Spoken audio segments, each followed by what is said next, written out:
Alright folks, welcome back to the channel. It's Shabash again, it's Orna again. Today we're doing something a bit different. It's a speed run from level 1 to 100 and we're going to kind of explain the rules as we go. But let's fire up here. This is take 2. Right, there we go, we've started the timer. And okay, connection seems a little bit better. We've immediately accepted our first quest. We get, oh shit, this is really bad. I'm not going to do enough damage there. Okay, we've got gauntlet keys. I already killed a snake on the previous character. We had a snake there, which was part of the daily quest, which is what we want to do. So, okay, I need to disable animations as well. Forgot to do that. Alright, we're up and running. Okay, level 2, there we go. Graphics, disable animations. I think everything else should be able to stay. There's a goblin there, which we need to kind of keep for our next quest. So right, actually, first thing, make Origin Town, and we should get a little shop pop up. Oh, I can't challenge that. Here we go, shop just popped up. Let's hope that we get something decent inside.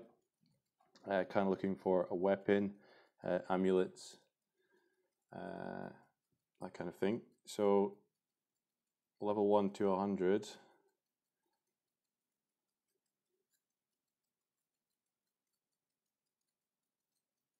Let's check the shop. What have we got in here?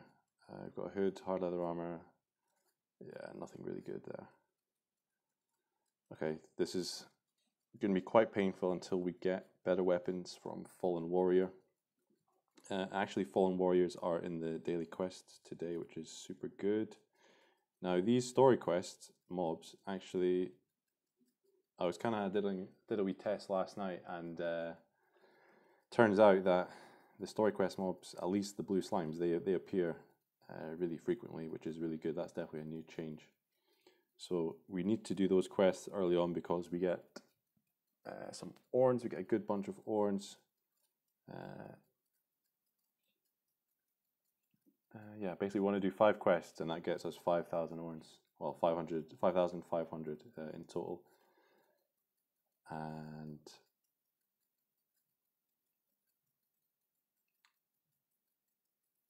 really,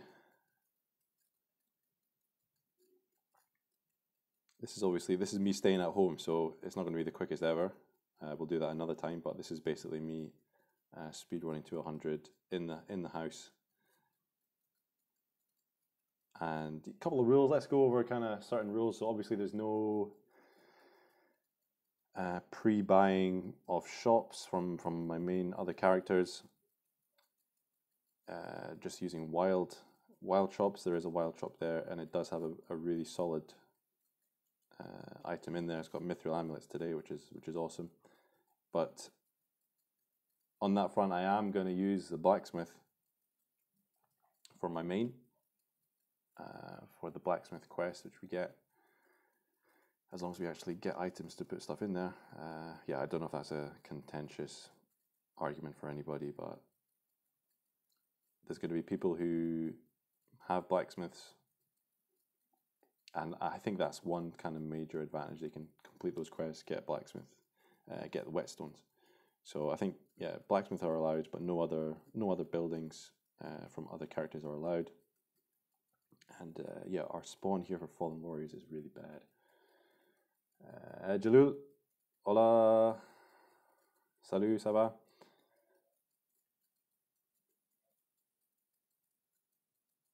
Don't worry, Joe, I've got plenty of shrines in the background, but I've got a little strategy. I'm not going to kill them just now. I don't really want to kill that group. Oh, there we go. There's a Fallen Warrior. Here we go. Right, now we just got to pray for a sword to drop, because they're not guaranteed, unfortunately. Yeah, I'm not going to use Shrine of Wisdom first up. I actually should have used Shrine of Luck, though. That would probably be a super good idea to guarantee a drop from this mob. And I'm actually going to do that. Yeah, I should have used that. Shrine of Luck. Yeah, so shrines are allowed. That's the wrong potion. Now we're dead. Okay. Yeah, I'm going to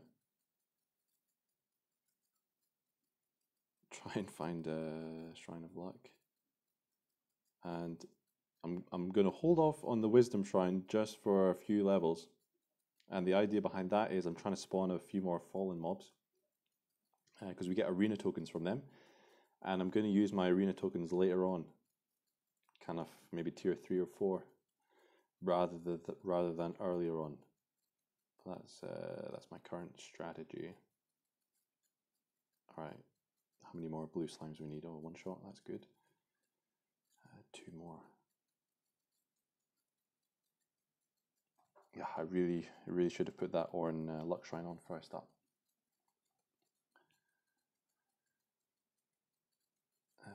Captain Thor, how is it going? Yeah, basically the shrines and items, they kind of build up over time, especially with multiple logins. So if you have different accounts, not different accounts, just different characters, log in now and again, they will spawn over time. And obviously, I've not used my wisdom shrines in a long time, so they've kind of built up. I don't have many shrines of luck left, but I believe, right, there we go, chapter 1 done. Now we need, so there's the first blacksmith quest, and we've got goblins there as well. So now we can start killing goblins. Oh, and there's a fallen warrior just spawned as well. That's perfect.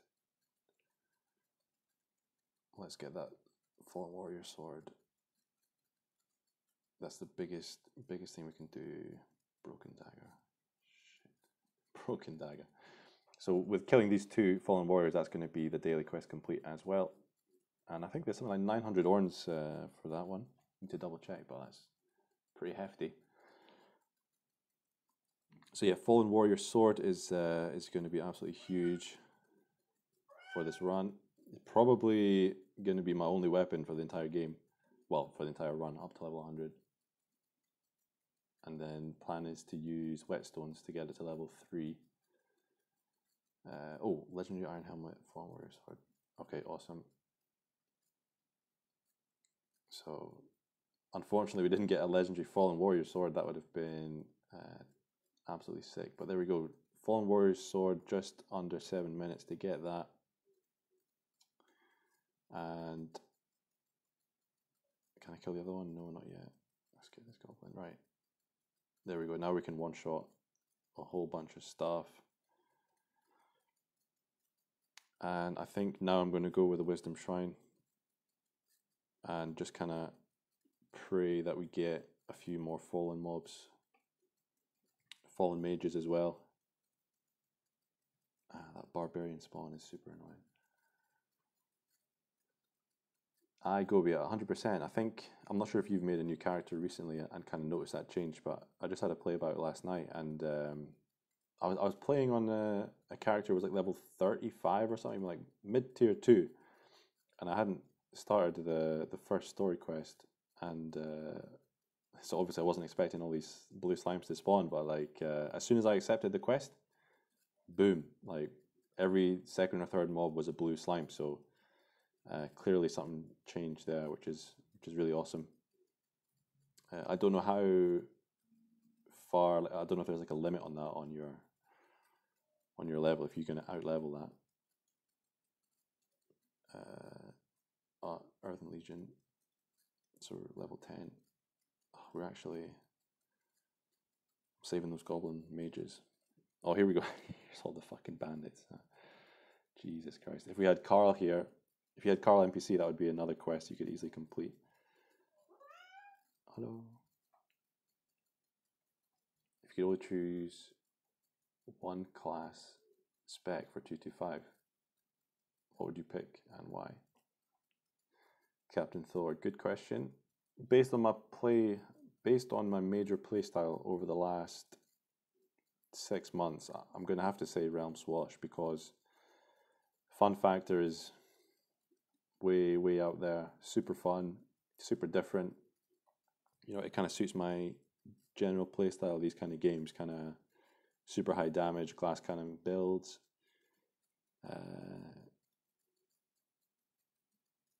Yeah, so Realm Shifter as well has that extra view distance.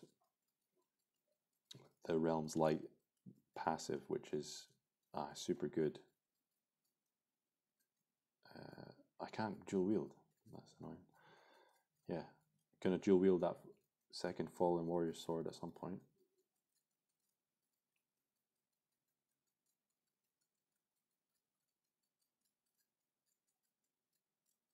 16. Right, one more goblin. Hopefully this spawns. Okay, I don't know how many bandit daggers and stuff we need to dismantle. Because basically what we're going to do is we're going to stick 5 items in the blacksmith.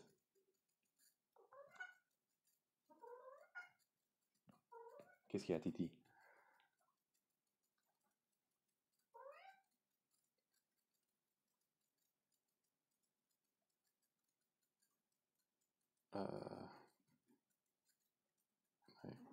There we go, there's the last goblin, and we can go straight into the Goblin Mage quests.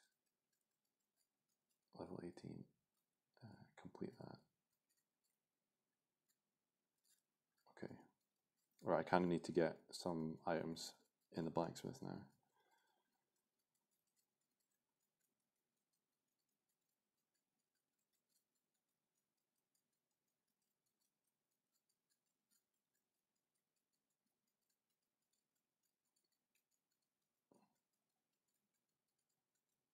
Ornate pull robe, right, that was our first ornate. So there's Quest Seeker 1.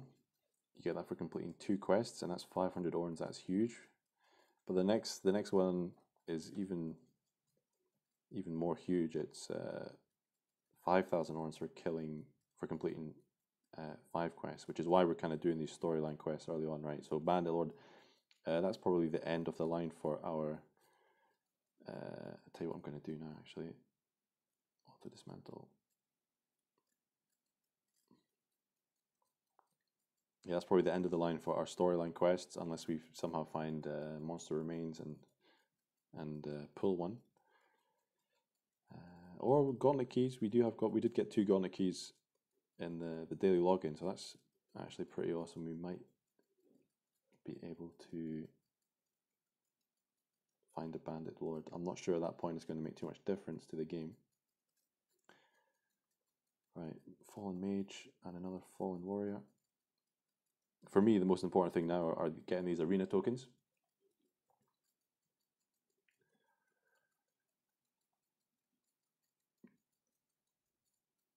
There's another one.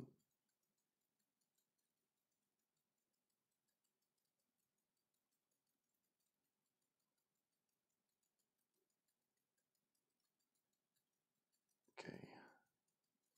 So, kill a few more bandits, and then gonna start chucking stuff in the blacksmith. If I can kill some goblins as well.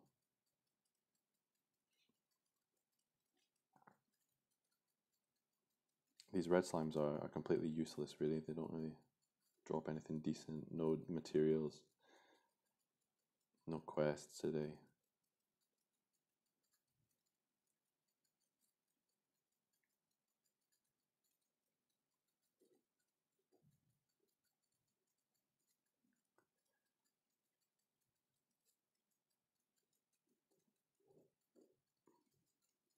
Right, let's check if we can upgrade stuff.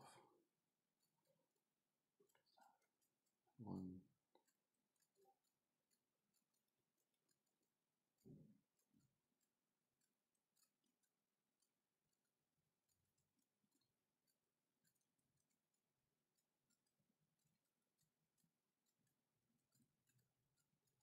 Right, that's 5. Boom. So by the time we get to, I think, tier 2 or 3, there's another story quest for completing upgrading 5 items from the blacksmith. So that's why we're chucking five things in there.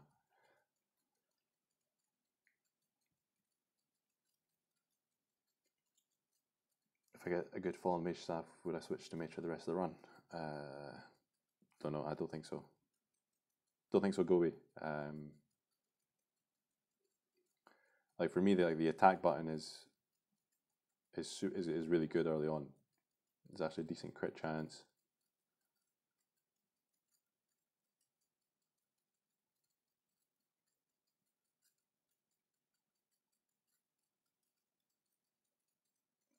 so I don't need to worry about my mana. I mean, I guess the amount of times you're leveling up, yeah, you're regaining mana and stuff. But yeah, I don't know. I mean, 15. So that was 15 minutes to tier 2, and 50 orns we're getting to tier 2. Not that amazing. I think we can now possibly dual wield. Yes, we can. So now I'm not 100% sure, but I really hope that doesn't slow us down, like with the extra animation. I'm pretty sure it doesn't, but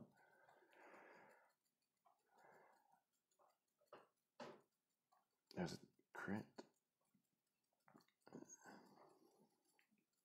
Yeah, Paladin, exactly. Paladin gets the critical hits.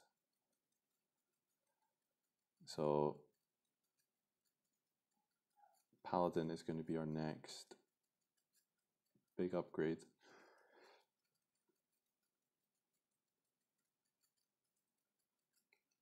$4,000 orns.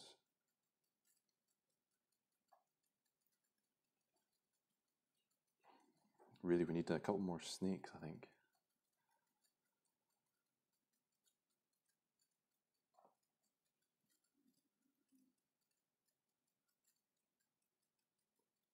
If this was a longer run, and more of the main story quests were important, I would think about potentially not killing that Draconian, but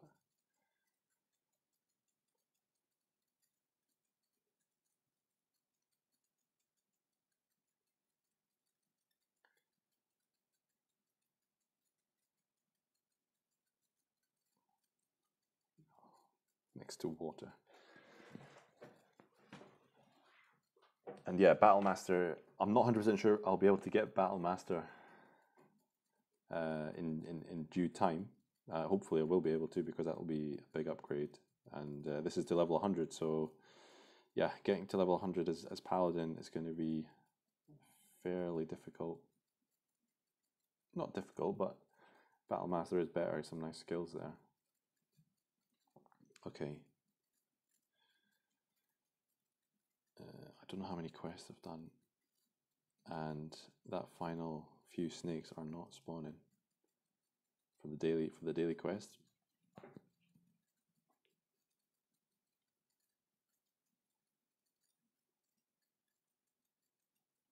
Which is really where I was aiming to get my 5,000 orns, and that would give us the Paladin class.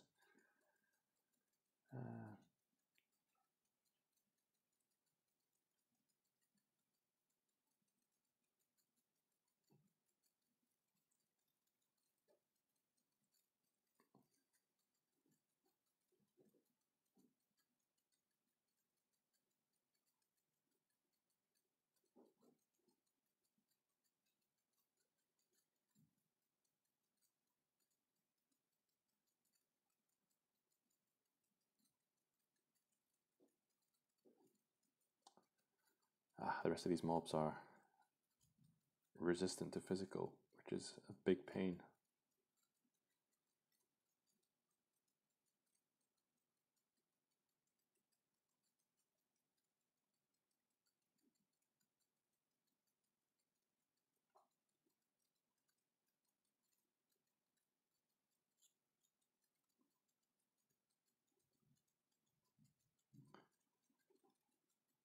No, I'm not gonna.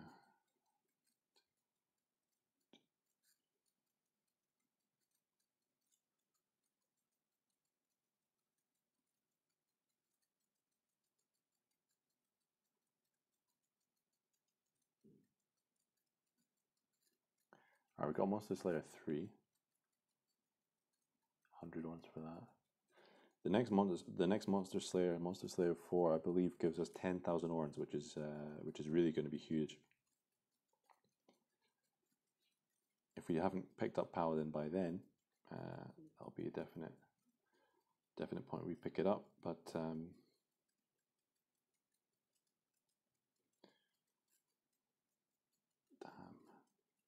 I'm gonna see if I've got any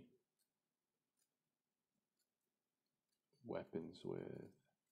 I was checking if I had any weapons with an element on, because all of these mobs are weak to elements.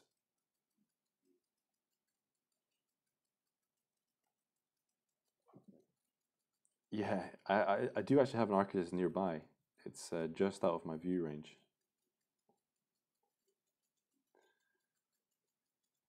Because I'm going to be potentially buying those other classes as well for the polymath and the student achievements. Oh, legendary rune leggings, okay.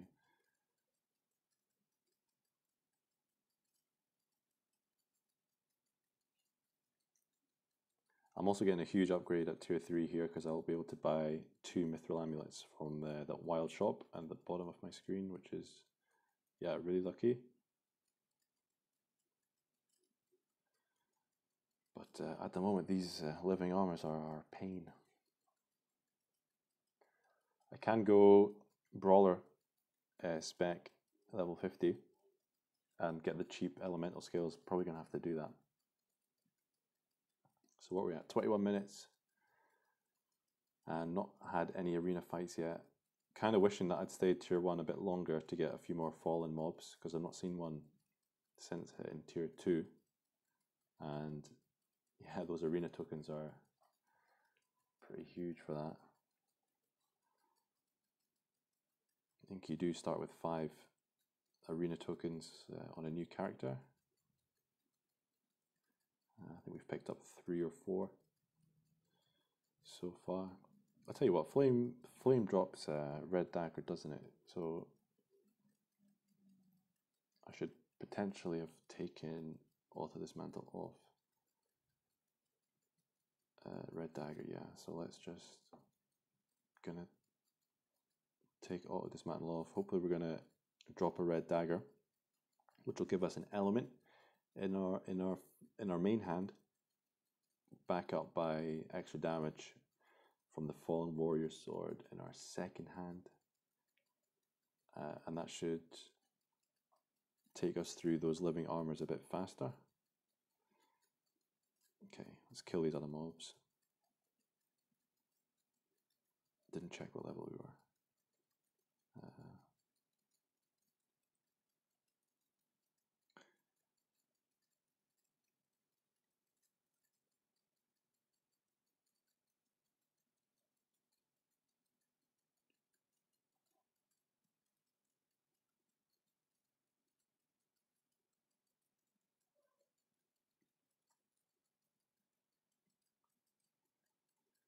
Level 35.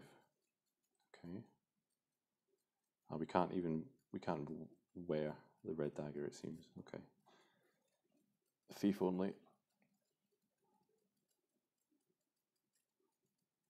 Ah, another snake. Just need two more snakes, and that's another quest done.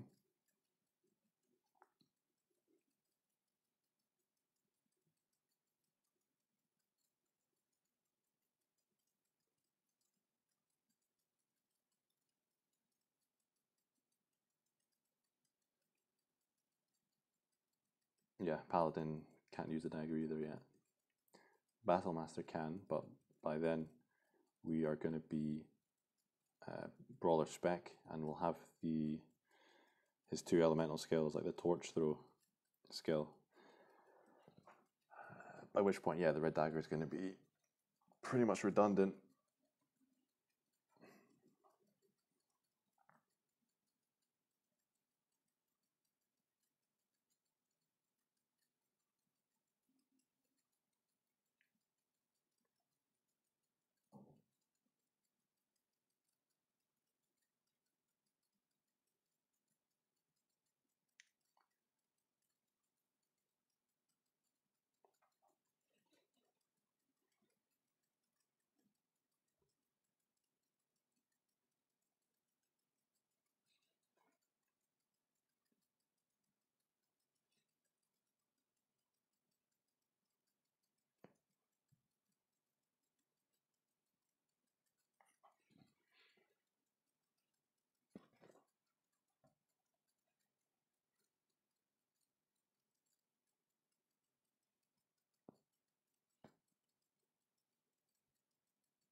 So Polymath 2, which we get when we unlock 5 classes, that gets us 5,000 orns. I don't know what Polymath 1 is. Don't know what the reward is for that. I think it's potentially 500. So it's not really a net gain in unlocking another tier 1 class. We have to unlock 2 of them and another tier 2 class on top of Paladin. 500 orns, yeah.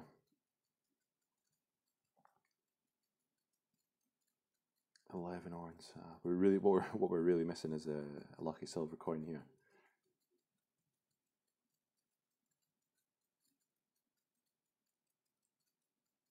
Okay, there's another snake. I think we just need one more snake after that.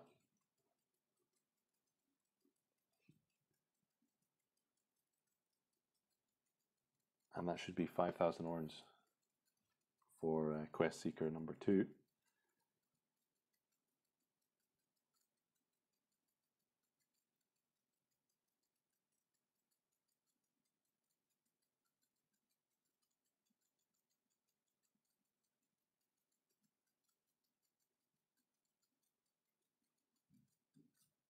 Okay, boom, there's... Hello?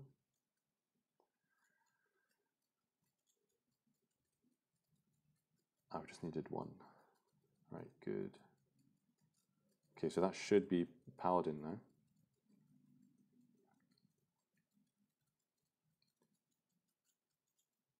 Oh, a monster tome.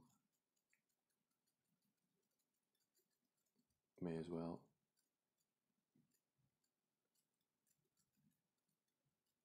Oh, yeah, get it on the other hand, on the other slot. That's a waste of time. Lost a few seconds there. Okay, so daily quest complete. Just need to wait for the achievement to lock in. Unless I've got that wrong, but I'm pretty sure that's us done 5 quests. 2 daily quests, 3 story quests.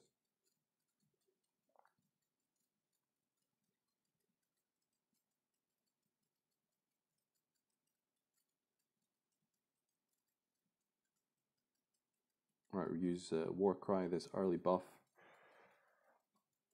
Increase our attack. Single up attack, it's 25%, but yeah, as long as we're doing, if the battle's lasting more than 4 turns, we're effectively increasing our efficiency there. So, right, Master Researcher and Quest Seeker 2. There we go, 10,500. So we go straight into Paladin, and boom, we get some elemental skills as well. Well, actually, I don't need to replace.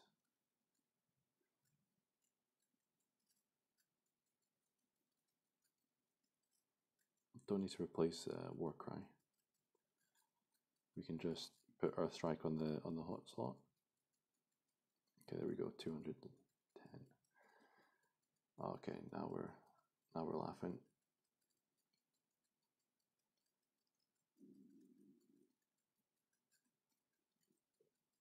So Earthstrike, yeah, it's going to be good for these initial clears.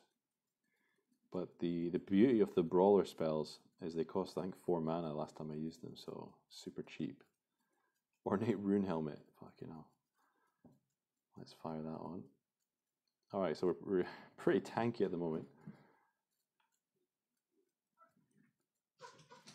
Yeah, a couple of nice rune armor drops, so that should be pretty good for the arena later on.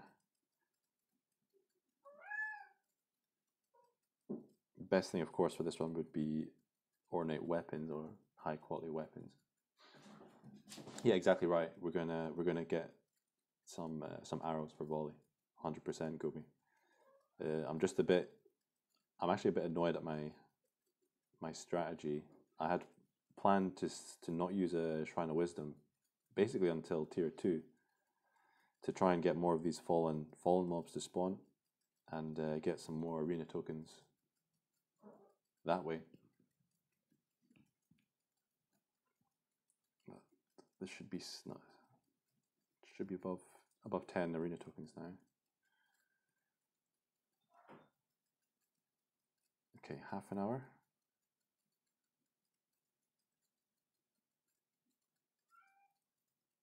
Level 40.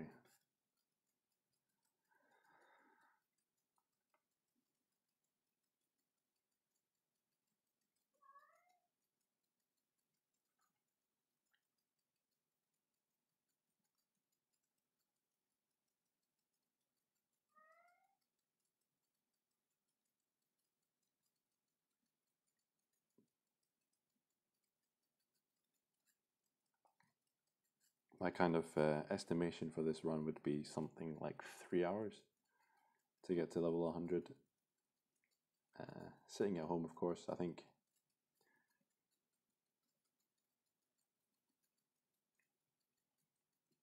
If you can manage to well farm, we'll do hopefully another run or a few more runs, and we manage to get out in the world and kill a few bosses and stuff, which will really speed it up. But at the moment, we're kind of limited to mob killing, which is yeah, I don't know how invigorating it is from a viewer's perspective, but again, it kind of shows you that you don't necessarily need to be out and about to progress as well. So yeah, main goals here. So once we level up, we get mana restored. I'm kind of using that to kill these physical element resist mobs. The flame, the rune knights, the living armors.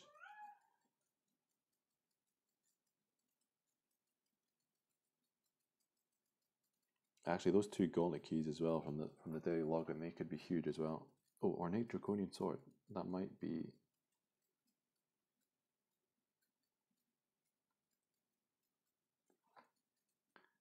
Wow, that's actually an upgrade.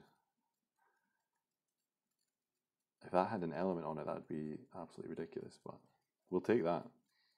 100%. An extra 6 attack. Gotta love it. Okay, 42.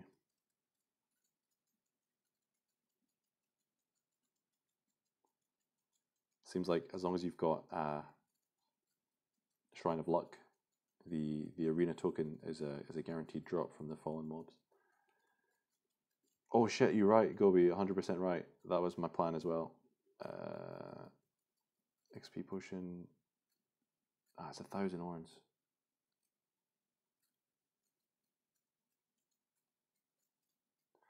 Don't really need the occult candle right now.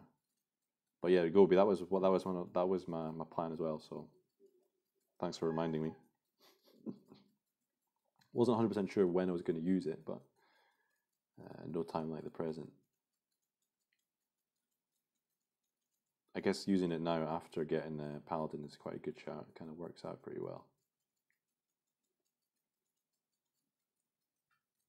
Okay, yeah. Yeah, this is good. I quite like this.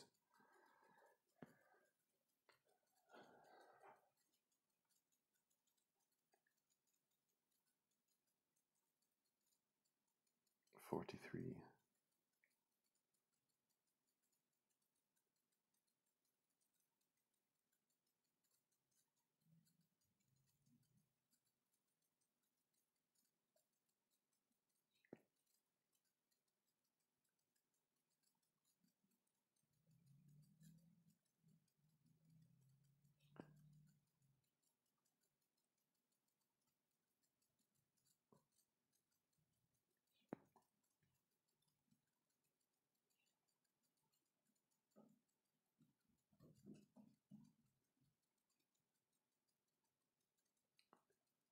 Took way too long to kill that mob.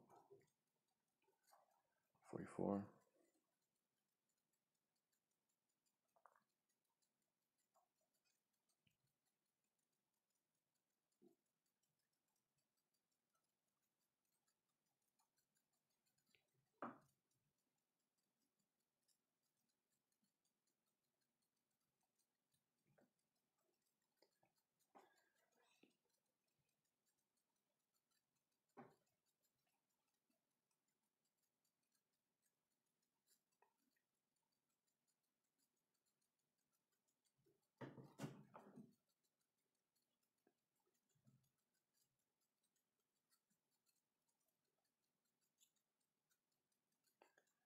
our mana back. We can now use 3 Earth Strikes in a row.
Very good crit. Oh, there's a lizard that's just spawned. I think that might be a daily quest today. I'm not sure it's the right type. Lizard warrior now. Right, we're closing in on tier 3, where we'll get our spec, our free brawler spec.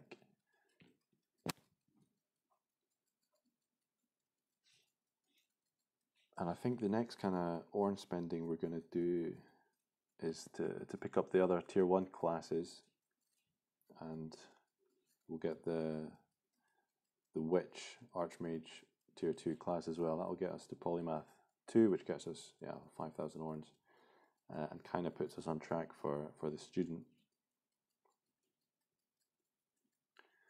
Although I'm really not sure we're going to manage to get the student 5, which would be be quite unfortunate, but we'll have to see how we get on. Great hit.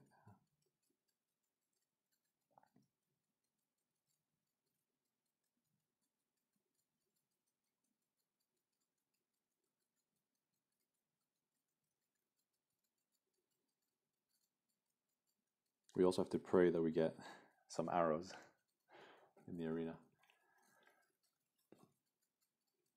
Not guaranteed.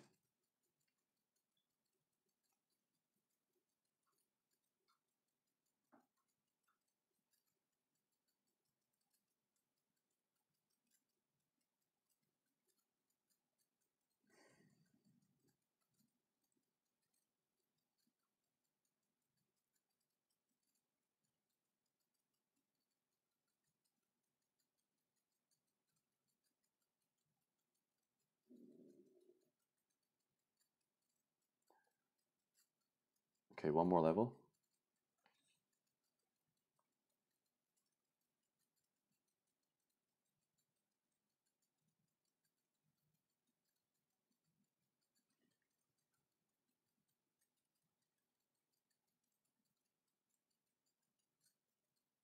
Kill that draconian.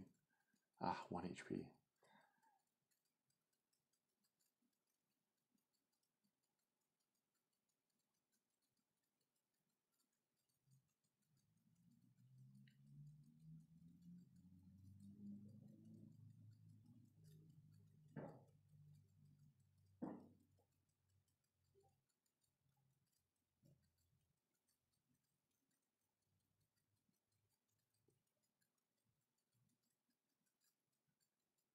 Oh, one more mob. Good crit. Alright, level 50 specs have been unlocked. So we're going to go brawler, we get 5% HP, a bit of attack, but we get, these 2 skills here. Tree trunk. Where is it? Earth and tree trunk. 1, 4, 2, 3. We'll keep Earthstrike as well, but tree trunk is a fantastic skill. There's student 2 now. Up to 6,000 orns. Right, I think we just going to go straight into the arena, see how we get on. We've got 11 tokens. Oh, this guy's tanky.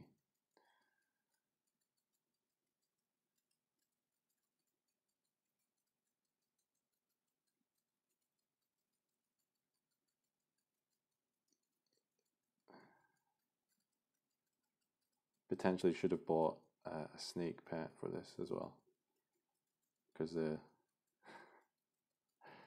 blinded. Not missing him though. Ah, this is a loss. This is a loss. Who is this guy? Jean's bitch. Ah, that's horrible. Level 59. That's a bit tankier than I was expecting. Well, here we go. This should be a definite win.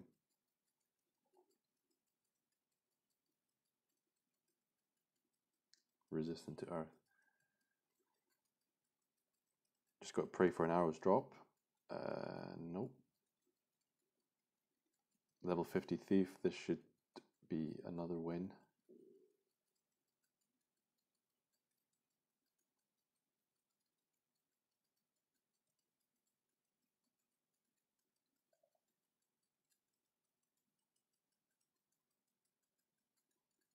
Heavy arrows, boom, right. We only got a couple of levels there, so what we're going to do... Yeah, that ornate draconian sword, actually huge.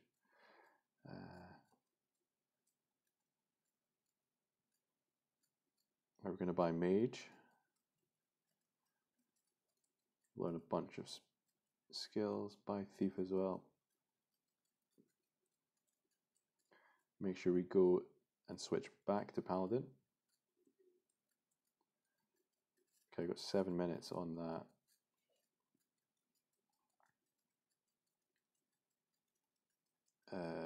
Lucky Shrine.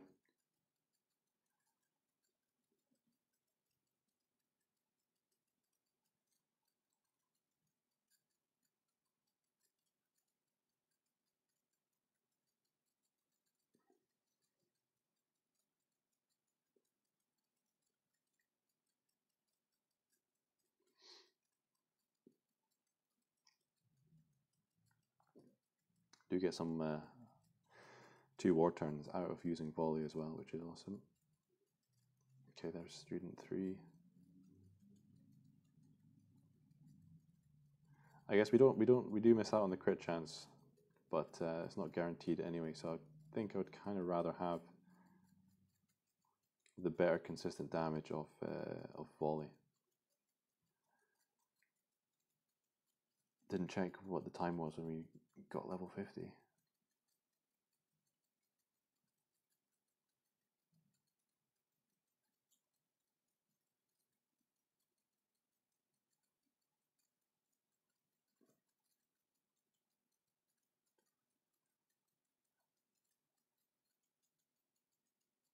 I'm just gonna leave that fight. Should really equip a water skill for that golem.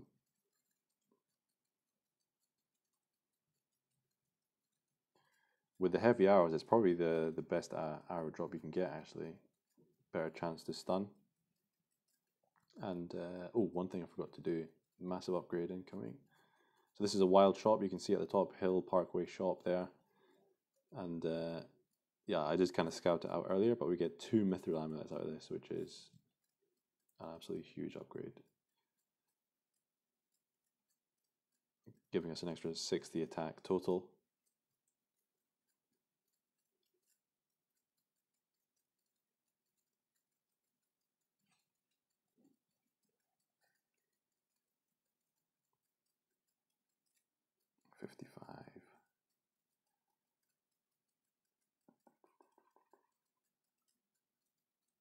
Right. Alright, those are the main upgrades that I've been planning for. I'm not really sure what's next. I don't think there's any other daily quests I can really work towards. Unless a mimic pops up. There is a mimic on the daily quest, but it's quite a rare mob.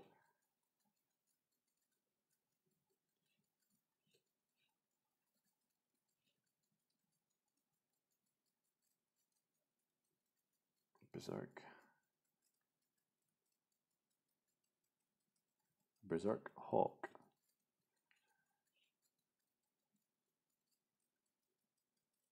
Yeah, I can't. Yeah, my stream crashed after about 2 minutes earlier.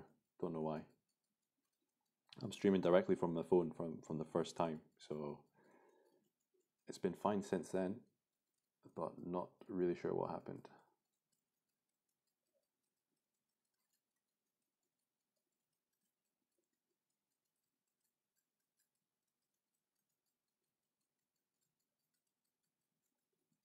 So yeah, we made a new character up to tier 3 now. So we're over halfway. We've had a couple of nice drops actually. Brawler spec for this tree trunk skill, which is absolutely awesome. You also have the mithril armors at tier 3, which are resistant to physical, weak to other elements. So that's why we go brawler spec. I think that armor is an upgrade for defense anyway. So we hit the arena pretty much bang on level 50. Pick up Quiver of Arrows, some arrows. We actually got taken out by the first arena fight.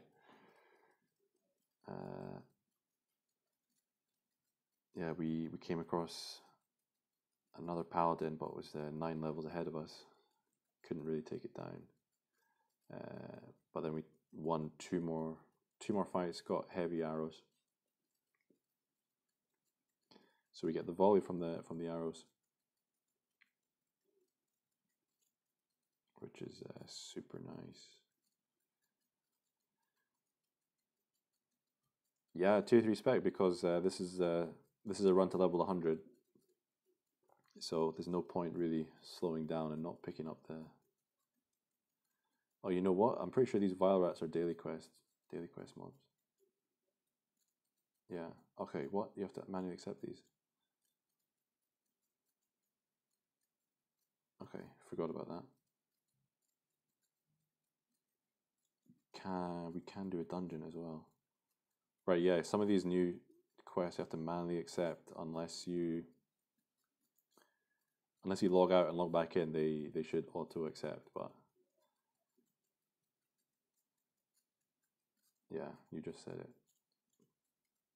Okay, so what's our next plan then? We can get a couple more quests, which are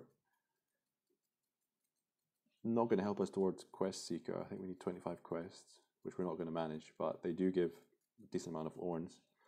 Really, the main kind of question I have is whether we're going to be able to pick up Battlemaster class.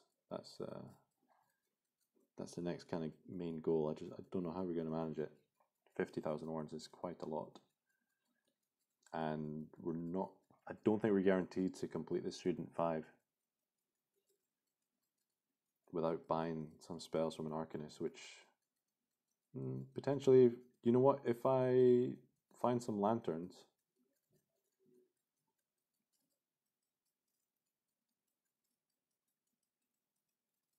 which I get from killing the Goblin Lord on the main storyline quest, but you have to kill a Bandit Lord first. I actually got 2 Gauntlet keys, so there's potential for that. Master Researcher. Again, I don't know how many orns you get for Master Researcher. I don't think it's that significant.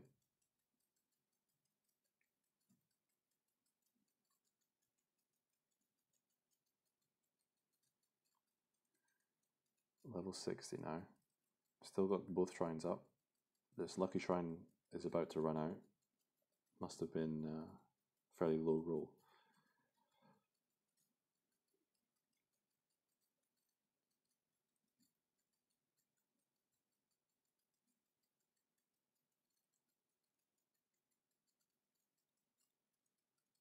Oh, Fallen Knight. I can't believe we need to kill 2 of these for daily quest.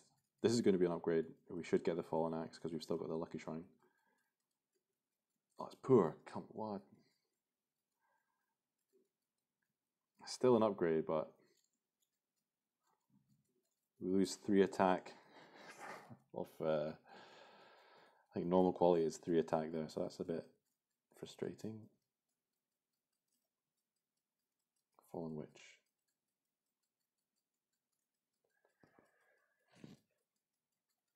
Should be another arena token.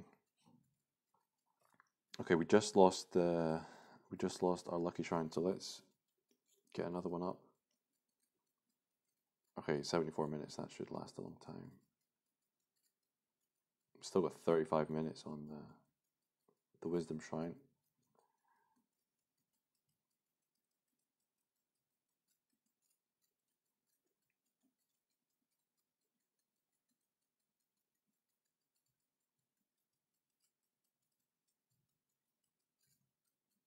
Yeah, 13,000 orns. That's I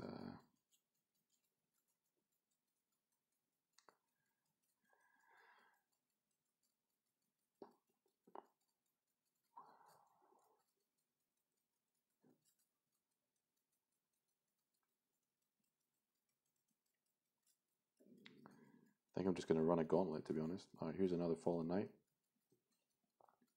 So this is going to be another quest completed, and hopefully we get a better weapon out of this.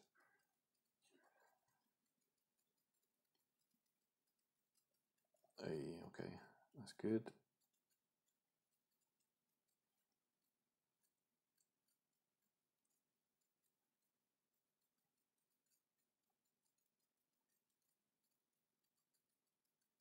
So that's perfect. We're going to use our whetstones on that Fallen Knight's axe then.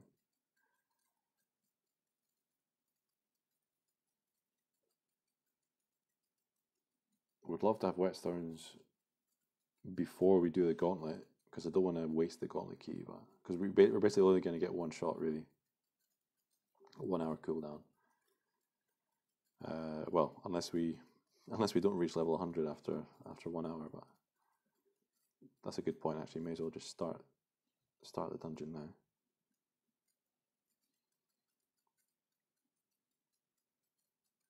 And there's only one boss at the end of this, right? I think there's only one boss in these dungeons.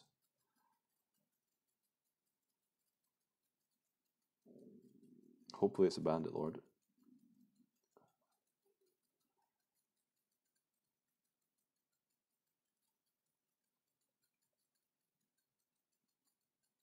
Have you mapped out the class tree? Kind of. It basically ends at Battle Master, but we're not guaranteed to get Battle Master. Tartinet, good question. Because yeah, 50,000 orns. I'm not 100% sure we'll manage it. We'll see how close we get. Oh, you know what? I'm not gonna do that because I realize my NPCs are actually tier 3. They're all tier 3 here. But I think, oh no, that's tier 4. Oh, it's that tier 4 one that has a quest to kill lesser slurs, I think. No, that's not possible because it's a tier 3 mob. Alright, never mind.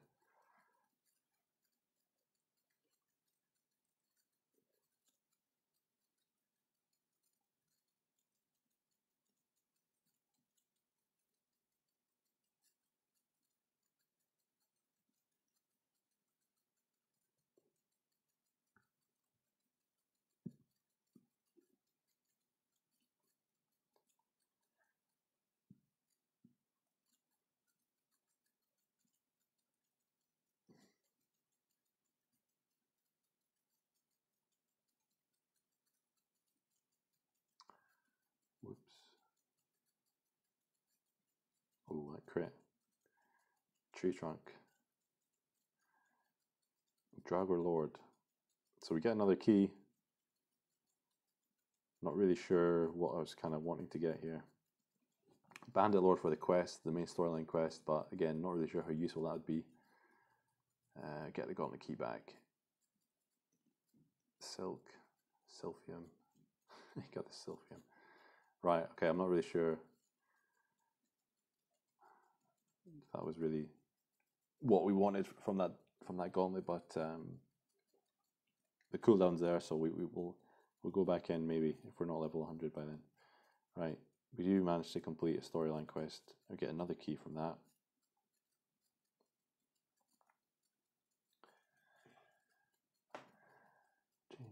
And game, hola, how are you doing? Yeah, I got that Silphium for the future ascension. Yeah. Just had to spend 1200 on my main. 1286 selfie, I managed to do it.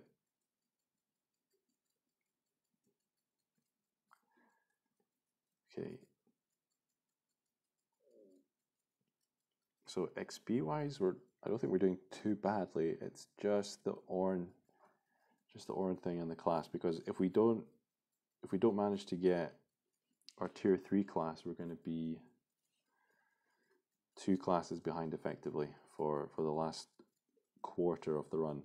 I say quarter is going to be the longest by far, but that level 75 to 100, that's all tier 4, and doing that run with a tier 2 class, I don't think it's going to be super fun. So we're swapping in Ice Strike. We've got a couple of golems spawned here. These are weak to ice, so we'll take care of these. I'll get the other one when we level up with the free mana.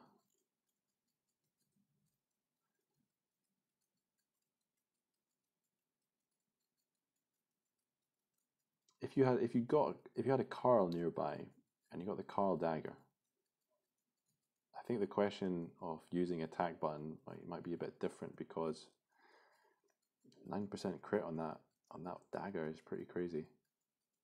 But you know, by this point, this Fallen Knight's axe is a lot more attack.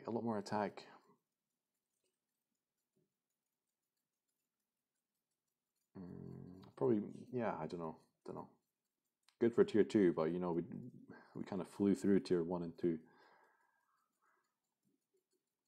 I'm also kind of worried about not having Battlemaster, not actually being able to kill people in the arena as well.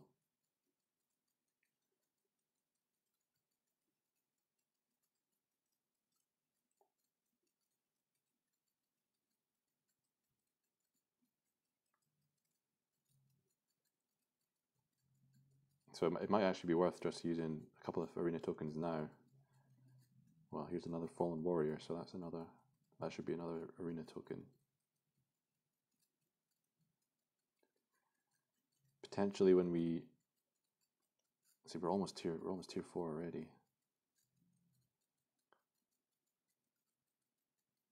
Potentially when we get our whetstones out, we can go directly to the arena. Just trying to work out how much extra attack gain we're going to get from the whetstones. It should be roughly an extra 25-30 attack on this axe, which is, yeah, pretty good. Yeah, with the achievements, that's kind of what we've been trying to plan out. Kent, what achievements can we do to get enough Orns for that class? Here's a Berserk Ogre.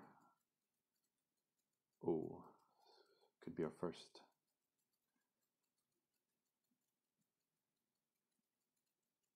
Another stun would be good here, but I think we're going to go down. Okay.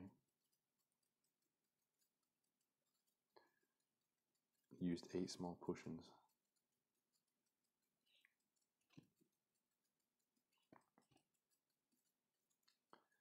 It's not a deathless run, not hardcore mode here. But yeah, we've got kind of lucked out as well in my shop. Not my character shop, but there's a wild shop there which has got had 4 mithril amulets in it.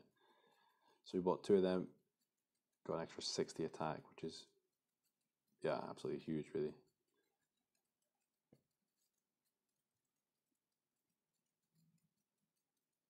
Did that Jinn just go out of sight or what? Got no idea for the tier 4 daily quest either. If we can manage to do one of them easily. No party. That was kind of one of the sort of rules that I set, like not ornate red dagger, not to have shops from your main, like otherwise you could kind of gear up fairly easily. I mean, that can definitely be another kind of run that we do. because it's a little bit ironic because I am using the blacksmith for my main. That's the blacksmith over there, but it kind of plays a different role in the fact that, you know, some people are going to have wild blacksmiths available in their origin town, and it's really significant. I mean, I guess that wild shop getting the Mithramites as well is pretty significant as well, but there's more. That's kind of a more random, much more random thing.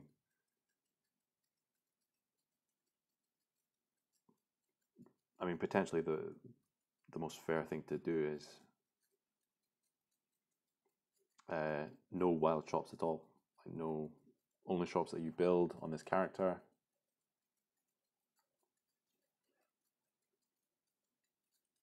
Yeah, I don't know. This is just, again, this is like the first time I've done it, so we can iron these things out as we go. If more people want to provide some ideas, input, etc. You got 3 blacksmith within 400 meters. Yeah, well, I think you'll be sorted for one of these runs. Shame a couple of those aren't dungeons though.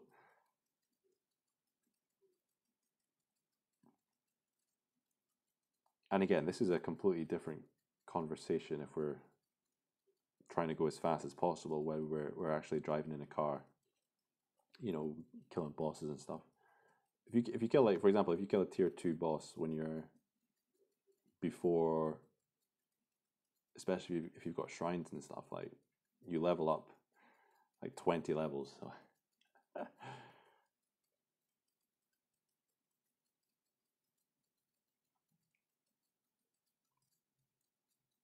okay, 72 now. So yeah, now the levels are really kind of slowing down. And I'm gonna check the blacksmith. See how much time we need. 10 minutes, or still 10 minutes. Still 10 minutes. That's yeah, it's not good, I think. I think going forward need to try and bring that forward. Try and get stuff in the blacksmith within the first 5 minutes.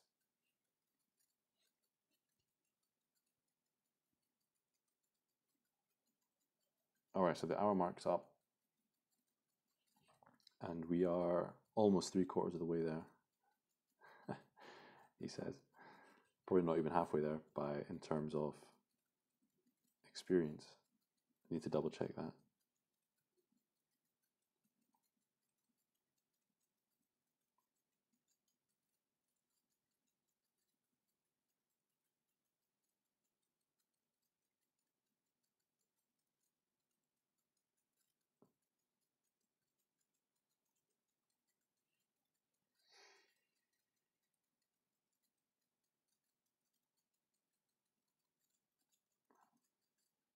Let's get a torch back up, increase our mob spawn.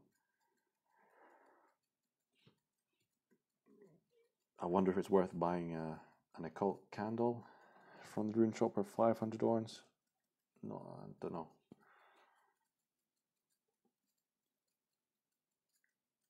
An affinity candle, or maybe worth it. Oh. Yeah, exactly. 100%. You get bosses, so you can do the boss slayer reward achievement. Gauntlet completionist. Like, doing 2 gauntlets is the first one, and I can't remember how many you get. I mean, if we're still here in another hour, we're going to complete another gauntlet actually, but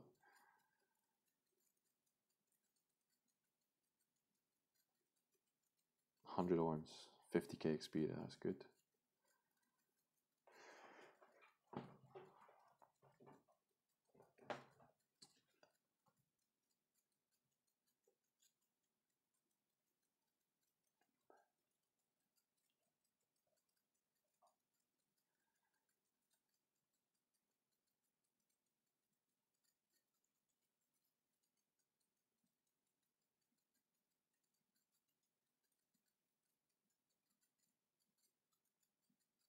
Oh, another 2 fallen mobs, so that's another 2 arena tokens, hopefully.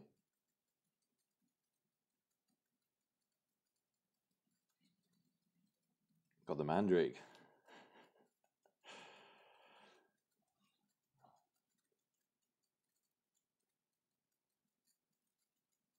Alright, you know what? I think I'm gonna go in the arena here. At least this should be a guaranteed win. Like once we level up, it's not. I can't guarantee we're gonna win.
I'm not sure I have exploit that.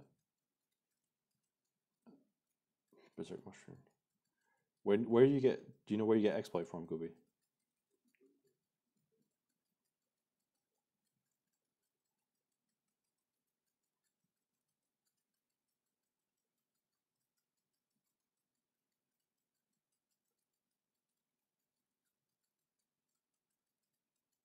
Okay, we're now at tier 4.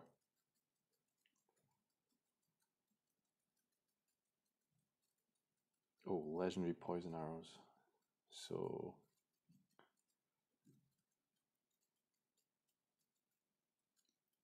we miss out on the extra stun chance, which is actually huge. But we get an extra 7 attack.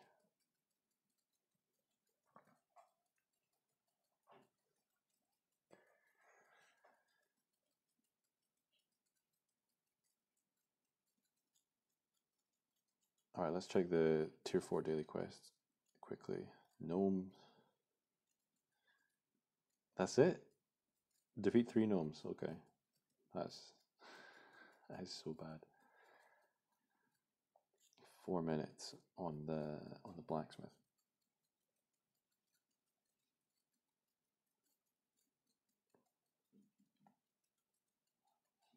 So yeah, the extra stun chance is actually a decent time saver.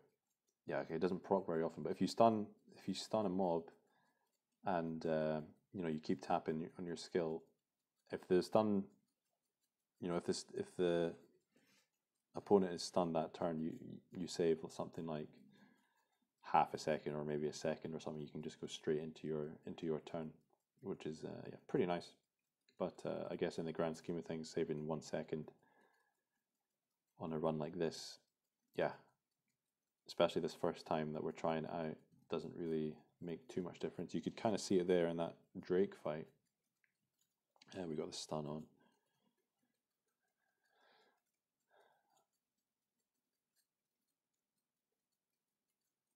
Should that be the 13th? How's it going, mate?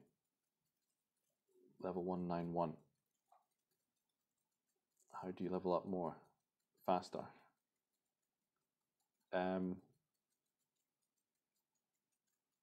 Be careful if you're leveling up on just raids, because it's kind of like empty XP. In general, like the best thing to do is always kind of a mix of stuff like raids. If you can, I mean, the absolute best way, if you can get out and do a lot of traveling, not a lot of traveling, but get out and about, kill bosses in the world with shrines, experience potions, etc. All of that up. And yeah, Arthas does have good items. Maybe a bit challenging to take down. Depends what your class is. 191, how fast you can do it. Swash can go fast.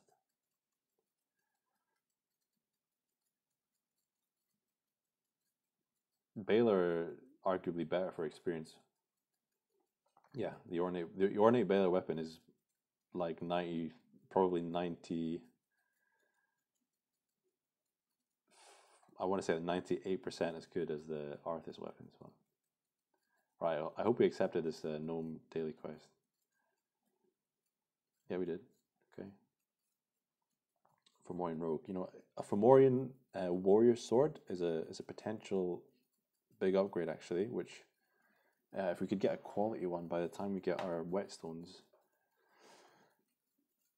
that could be a good shout. Because that's definitely going to be, you know, if we get a quality one, that should definitely be an upgrade over this Fallen Knight's Axe that we've got. So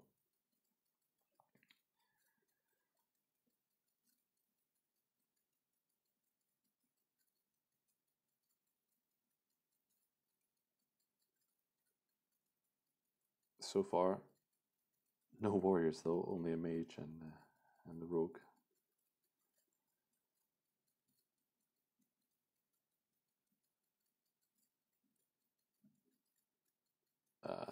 Potentially going to die here.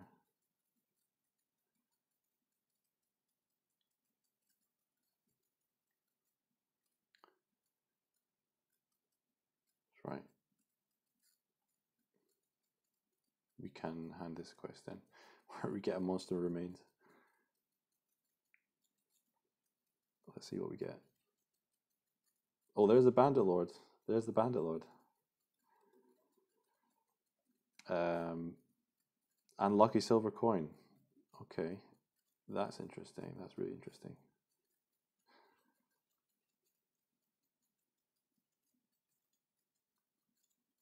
All right, here's the Fallen Warrior. So we do get that. We do get that lucky silver coin. Complete that Bandit Lord quest. Oh, if that was a legendary Fomorian sword, we'd be laughing.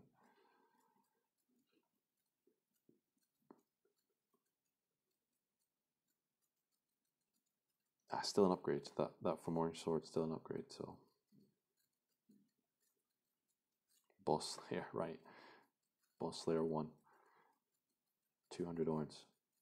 That's the thing. If we were out and about, we could easily complete Boss Slayer 2 and potentially Boss Slayer 3 as well. Which, well, maybe not. Maybe not Boss Slayer 3. 50 bosses, I think. If you're moving fast enough, you can do it. Right. I believe our blacksmith should be ready.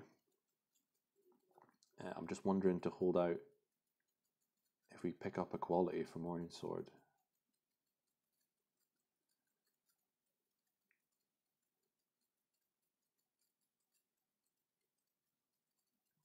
Because it's a common drop. It's a common mob as well. So it's a decent chance we get a quality one.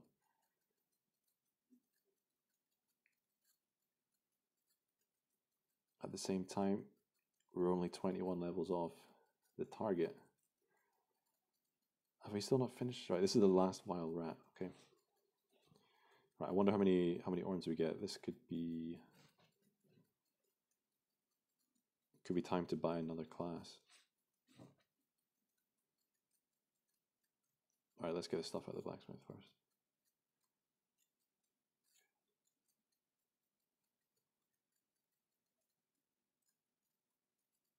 Oh wait, we don't even have. We just got 2 fine whetstones. Oh, we got 1 whetstone. Okay. Where are we at? 29,000 orns. Fuck.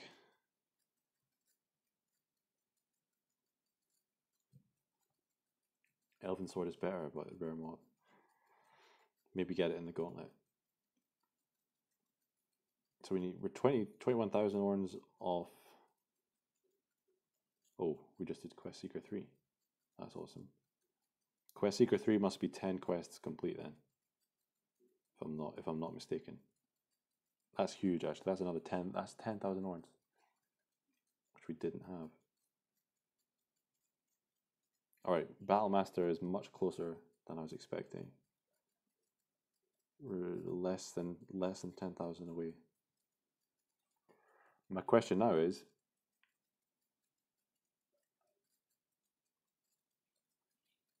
do I go for those other two tier 2 classes,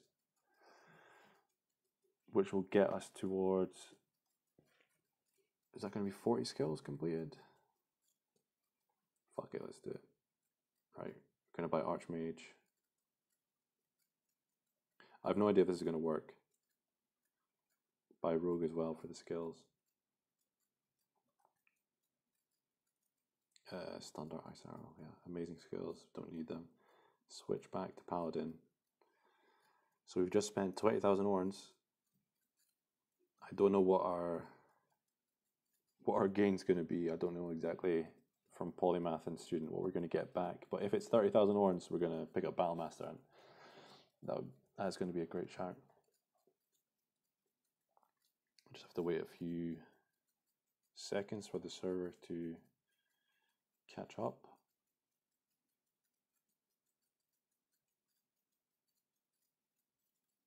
Drake leggings. Yeah, ornate Drake stuff is pretty nice as well. Alright, got 5,000, and boom, yeah, 25,000 orns. Easy.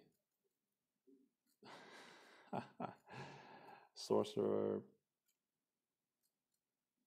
Boom, so, okay, Battlemaster is 100% achievable.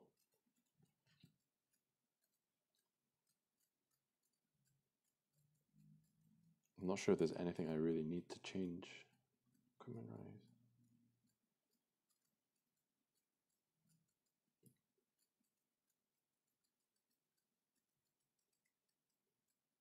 What is that? Silver Chris.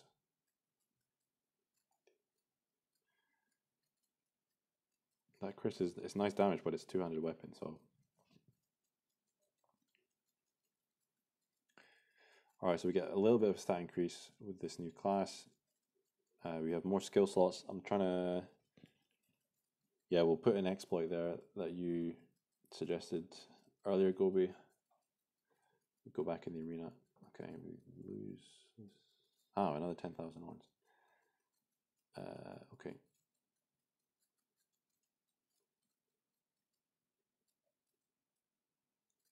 So we take exploit.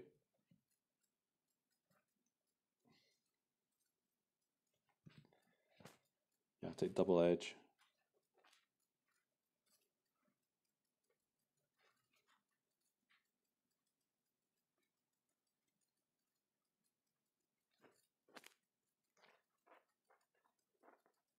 So I think the plan is wait if we get a better Fomorian sword. Use the whetstones. Use the whetstones on that, and then we'll go in the arena. Try and guarantee as much as possible. Yeah, to be honest, we may as well just buy an occult candle, and I don't know how long left on our. Where is it? Where is it? I don't know how long's left on our experience potion, but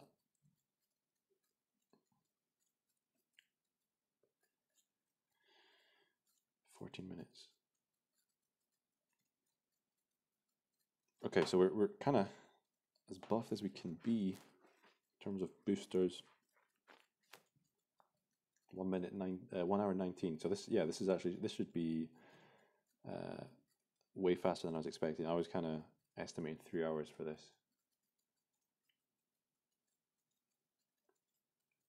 81. If we could, you know what, a mimic drop with like an infinity candle or a chaos scroll would be awesome. Get more berserk mobs. And the mobs are obviously worth more experience. More chance of Fomorian warriors as well. Master Researcher. I guess those mobs are actually kind of doing a lot of damage now. So I think I'm going to stick the Drake items on for a bit more defense.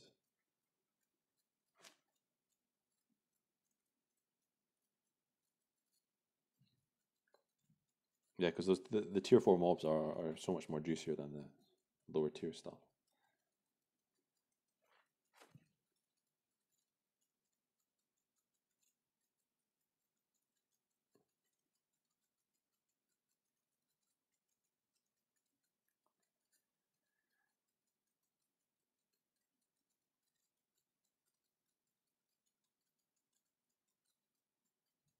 Potentially need to buy more potions soon as well. Okay.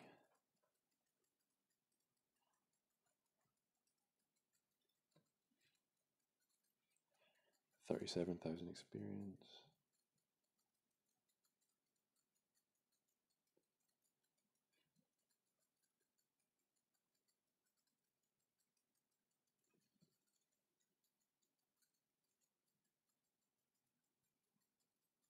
Oofed. Yeah, Berserk Fallen Fomorian Mage is hard.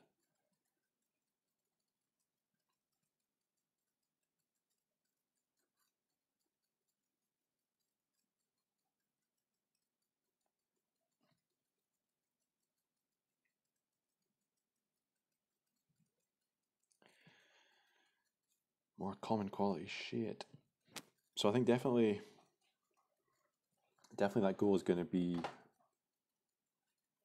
collect the tier 1 classes, collect the other tier 2 classes, leaving out obviously the knight class, and then gunning for 10 quests. That seems like the main goals, to have enough Orns for the tier 3 class. Quickly check. Quest Seeker. Okay, yeah, so we've done 12 quests, so Quest Seeker 3 definitely is 10 classes. Oof, this thing fucking hits hard. Okay. I actually have, let's buy potions.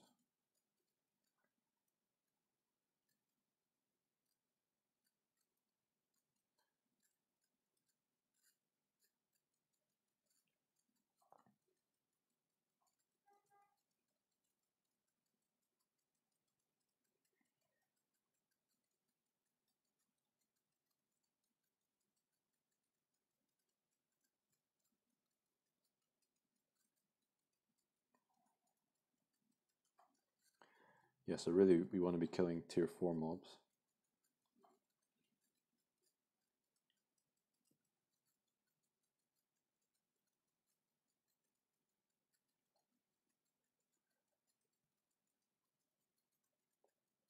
These magma golems don't really drop anything decent. Platinum is nice late game.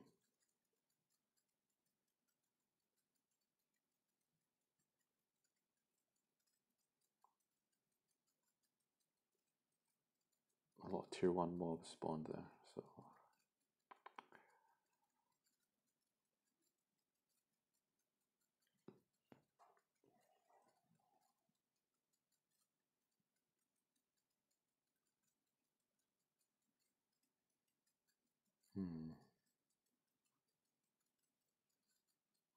all these mages. Oofed. Damn it.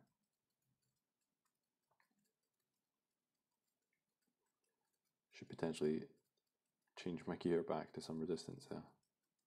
Kill those 3 off. Alright, what's the next? I guess the next target is, well, sub 2 hours. I mean, looking really doable from here.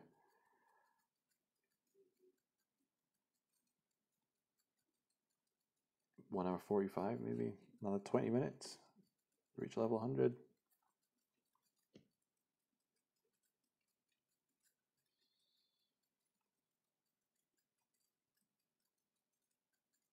We're about to level here. Let's see where we're at.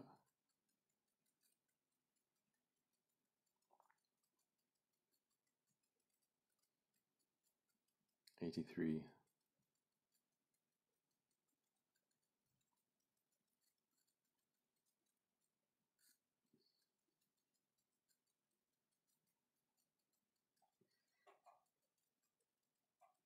not really a level a minute. Unless we had unlimited... Oh, there's a Dark Elf just spawned. Unless we had unlimited arena tokens.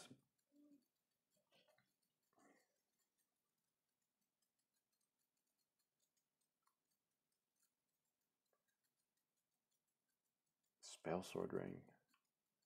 Nice for the magic runs, huh?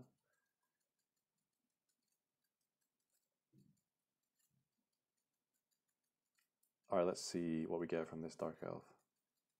Potentially could be our final weapon for the run.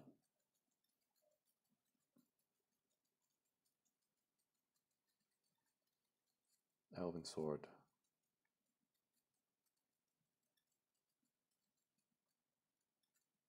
Yep, bit of dexterity as well, so another 7 attack.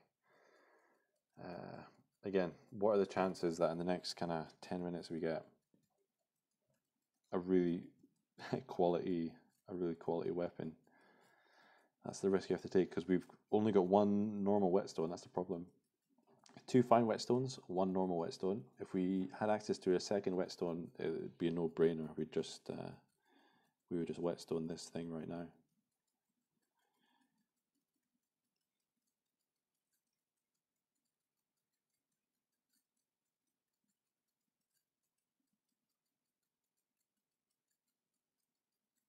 There's a warrior there.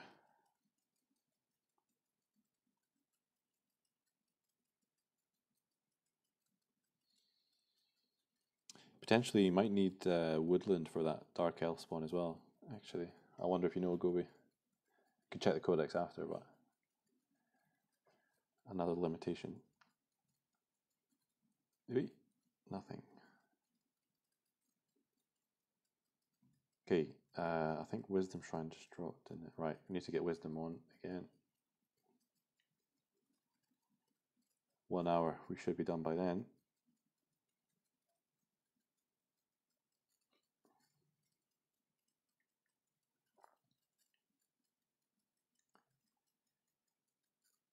Spawns anywhere? Okay.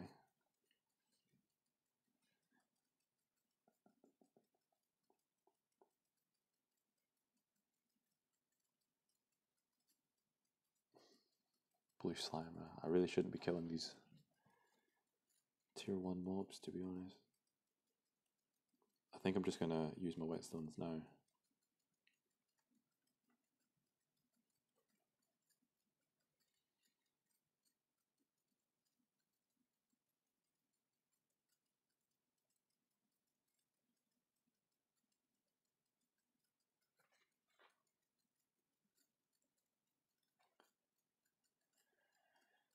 Yeah, I'm just gonna use my whetstones right now.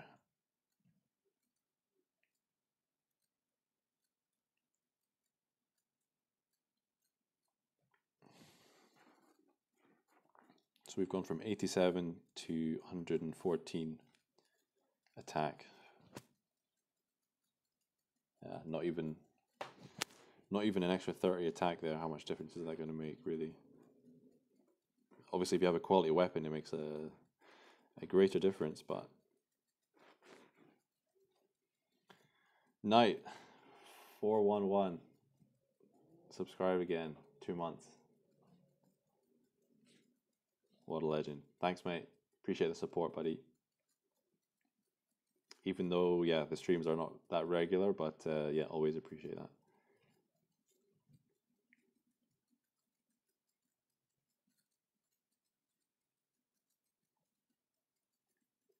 Oh, that nice crit. Green crystal. So these gazers probably pretty important on a mage run. Those green crystals are 25 mana accessories. Not that important for melee, obviously. Happy you're able to catch something other than the podcast live. Yeah, man. Yeah. I don't know how much you used to watch a few months ago. Earlier in the year, I was streaming twice a week, but obviously 1 podcast a month isn't much live content. So yeah, I think potentially I'll be try and do more of these kind of speedrunning stuff. Not necessarily level 1 to 100, but this kind of thing. As much as I can, obviously. This is the first speedrun we're doing, and yeah, needs to have a few things ironed out.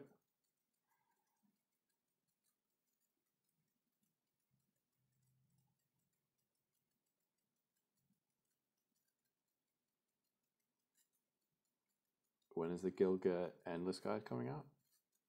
Not sure. As soon as I can get around to it, really.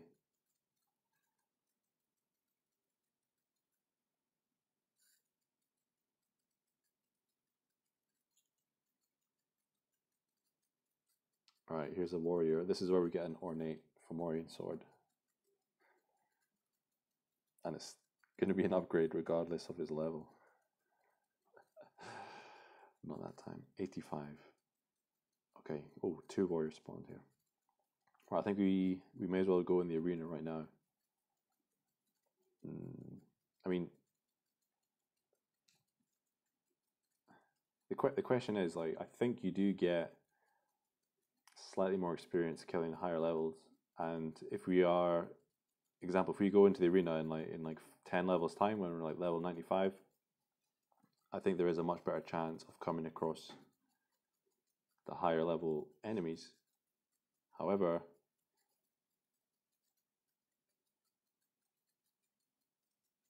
yeah, I mean, so potentially to get more experience from that, but that's the question, really, what we're going to do. I guess there's also a better chance of coming across people that we can't actually beat. What are the chances? I mean, fairly similar, really. I don't even know how many. Should have roughly 6 or 7 arena tokens left by this point.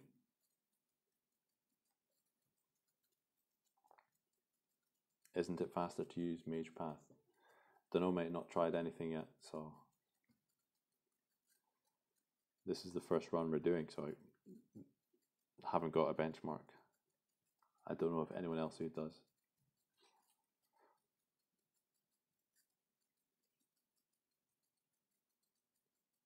Level 100 is about 1.5 hours worth on Mage Tree. All right, go and do a 90-minute Mage run 1 to 100, and yeah, film it, upload it, and then report back.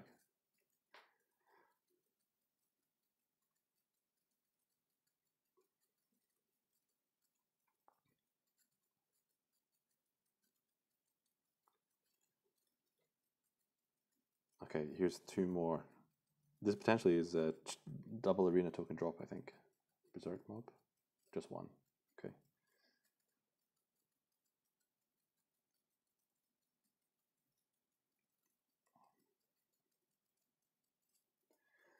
The all-important Mandrake.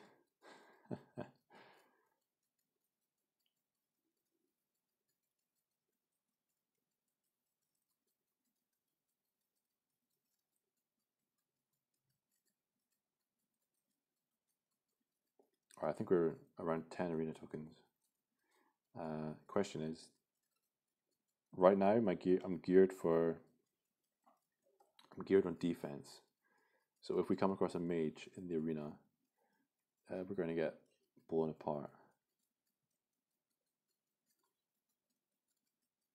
Especially if we come across a sorcerer with those level 75 skills. That was a bit annoying.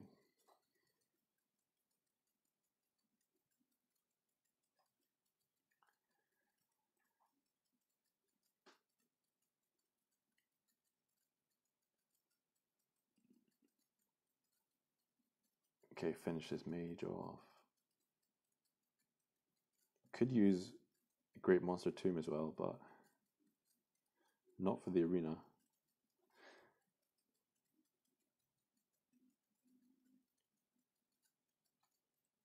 Potentially a good shot, actually.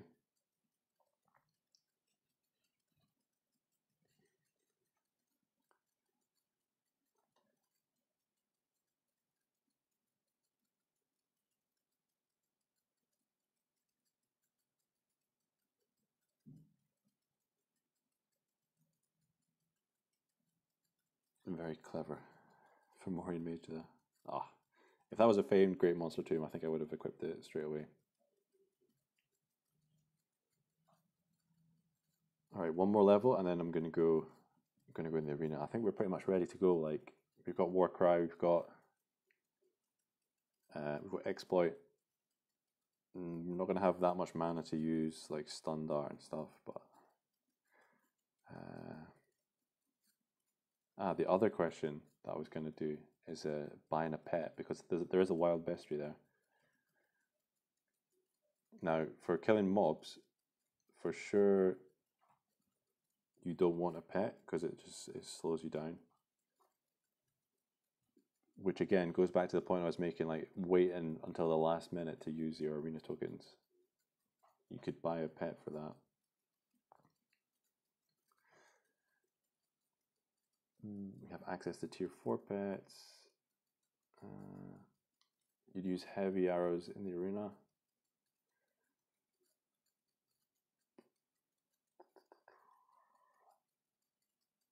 Yeah, I mean, I don't know what the increased stun chance is.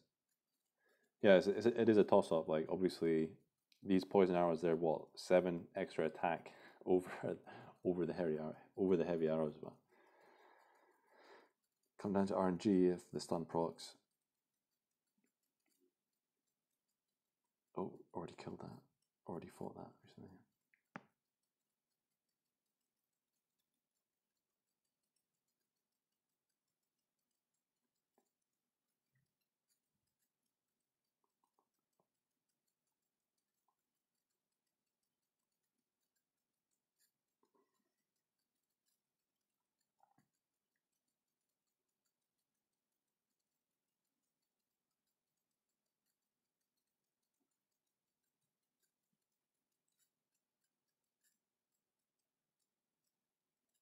We've got 15 tokens, right? Let's just go in. Remember, we are wearing defense gear. See, we got the stun proc there anyway. We come across 2 mages.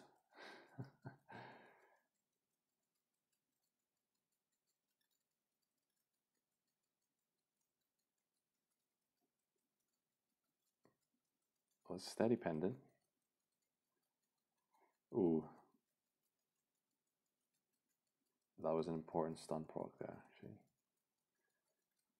So literally, we got 4 mages in a row there. That's a bit ridiculous.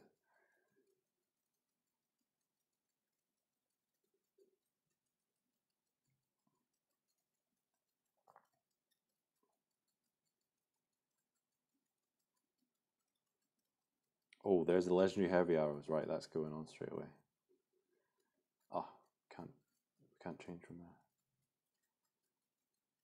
Boom. We get 2, an additional 2 attack as well. That's huge. Right. Fat Paladin actually has way more health than the Battlemaster. Actually, this is why I brought Double Edge with me. So Double Edge has got really significant penetration. So that's 94,000 XP. It's not that much more than a tier 4 mob, really, at least with the shrines up. But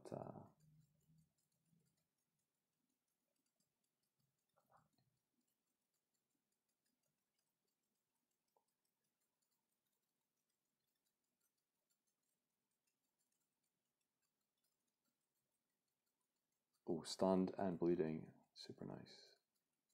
I'm not 100% sure where that bleeding proc is coming from, actually, to be honest with you.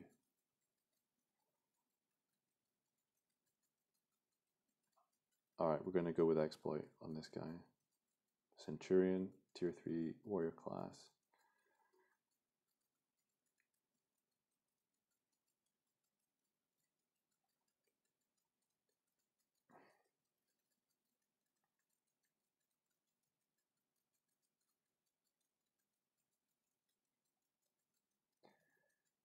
Yeah, it's really slowing us down, this guy.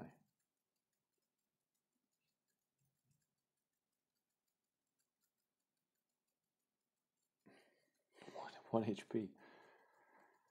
Right. Oh.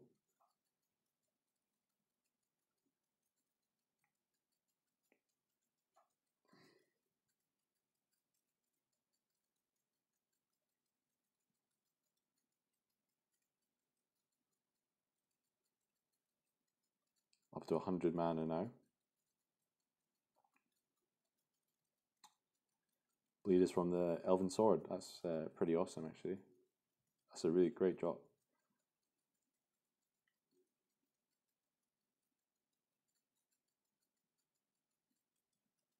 Alright, so I used Volley there to leave his ward to drop. Let's drop his defense down.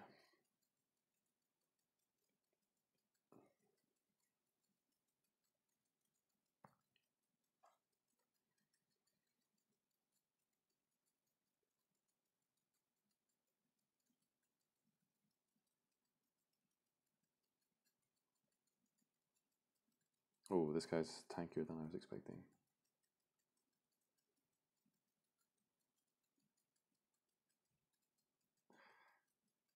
Oh my god. Okay.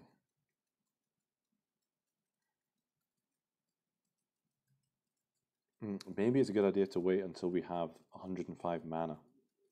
It gives us 1 exploit and then 4 double edges. That's a pretty good shout.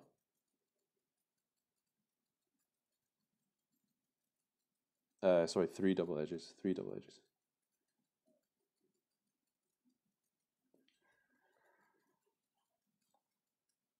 Okay, that's it. We're done.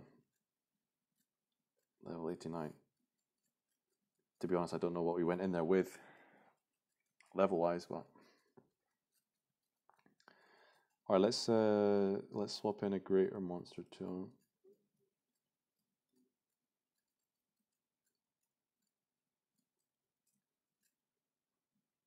So we sacrifice 30 attack.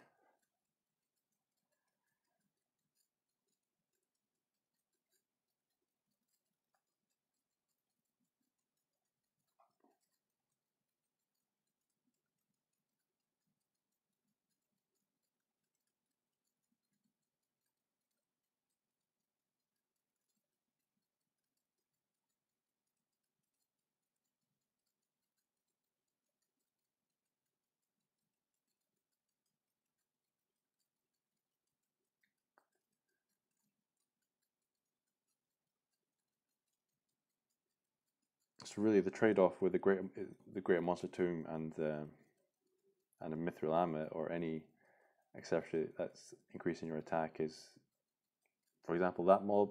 If we had 2-shot that mob instead of 3-shot it, you know, what actual benefit is the greater monster tomb? It's probably, we're probably losing XP per hour with that equip, but really hard to judge on the fly.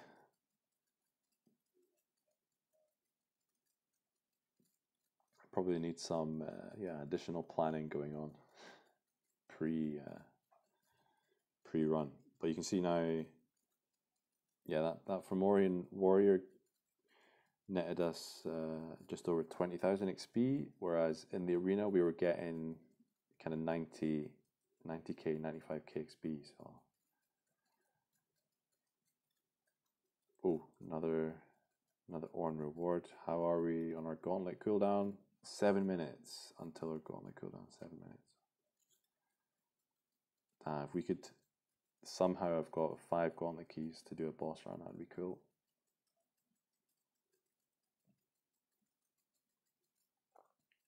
But yeah, for the gauntlet, I think it's definitely worth starting off one early. Get that gauntlet down.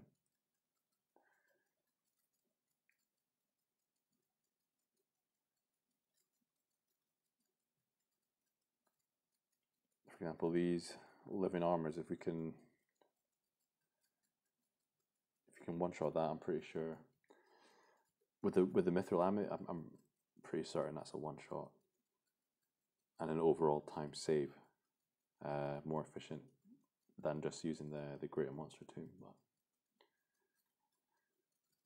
XP potion expired. Good spot, Gobi. Thank you. I think I bought one, didn't I?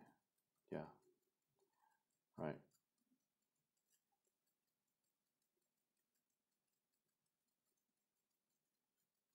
Thanks, Gobi.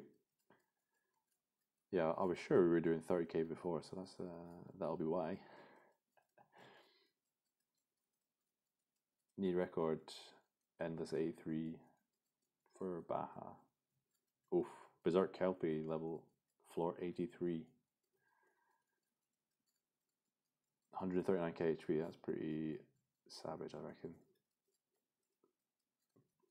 Sounds like a decent run. Well, Gobi, I'd already bought one when we had I think 14 minutes left on the cooldown on the first one. I just hadn't used it, so you were definitely right, and it was down, so I just used it there. Yeah, Knight. Yeah, I mean, if more people are happy to do it, you know, we're actually, for the Orna Legends events, we're going to do more speedrunning. Well, I say more, we haven't done any yet, but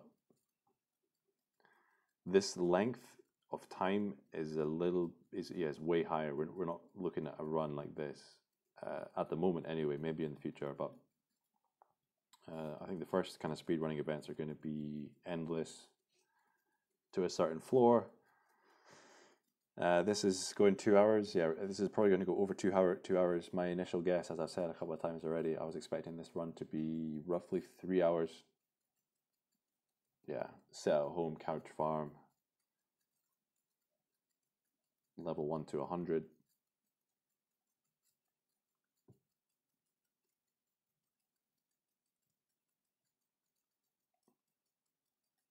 Monster Slayer 4 only nets us 10,000 orns. I'm not sure we're going to get the next one after that.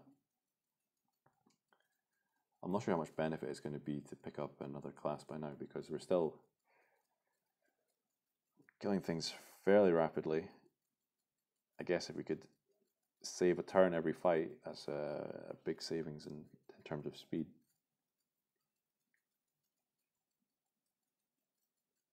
Level 75 speedrun more manageable.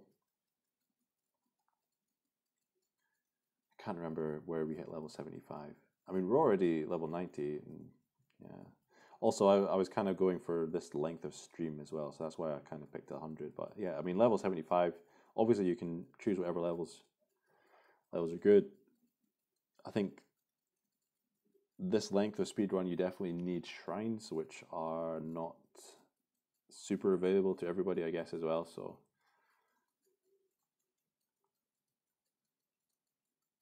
I say need shrines, but if you're going to set up competitive time, then yeah, you're going to use shrines on every run you do. But what would be the rules of this kind of speedrun?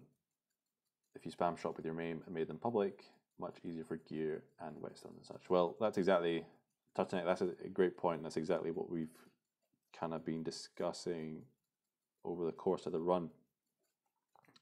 So for example, I'll kind of repeat the kind of rules that I've self-imposed on this run, and that is no building sharing apart from a blacksmith.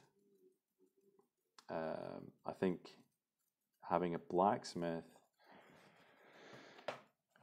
you know, for those early quests, the main storyline quest which allows you to get the whetstones, I think that's, you know, neither here nor there.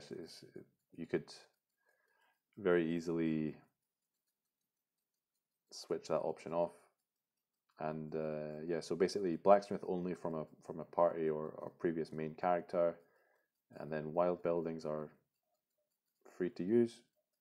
So for example, some people would have 2 or 3 dungeons available from their home. So I guess another rule there would be, yeah, no buildings available, but that's kind of, it's part of the fun, isn't it? Being able to use stuff out in the world.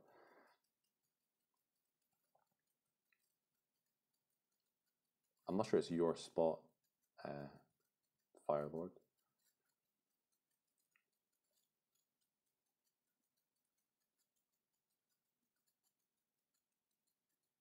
Keys are hard to get. Yeah, I mean, for example, the daily login for today for tier 1 was 2 gauntlet keys. So, you know, that's kind of huge.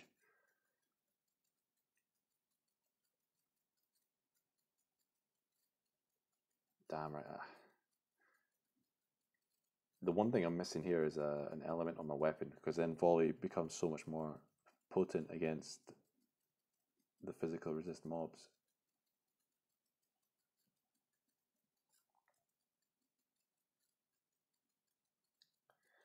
And they're starting to get on my nerves.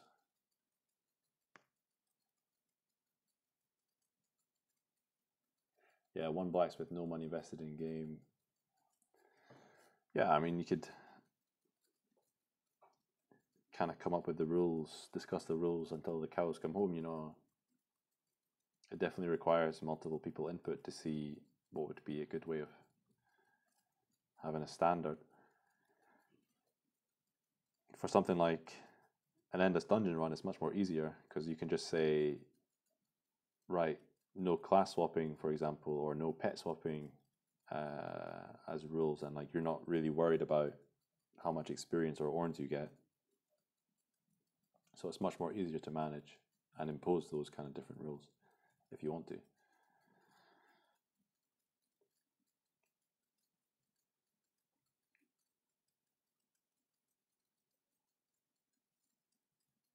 Man, these mobs are a bit annoying.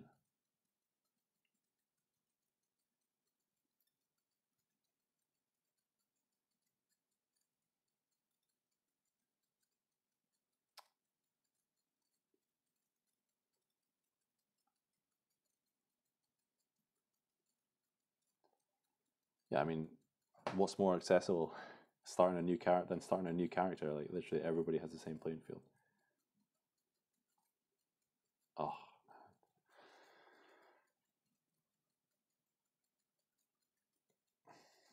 I haven't got Earth Strike. Damn it. Let's kill a bloody gnome. Oh, what the fuck? What skill is this guy using? Flame 2. Okay, we got destroyed. I think Tree Trunk is starting to lose its benefit a bit more as compared to like Earth Strike. I might have to go back to Earth Strike.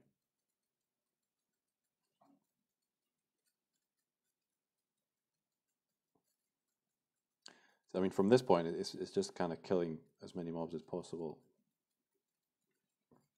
Like, there's not much else we can do. Because we're not going to make, for example, we're not going to make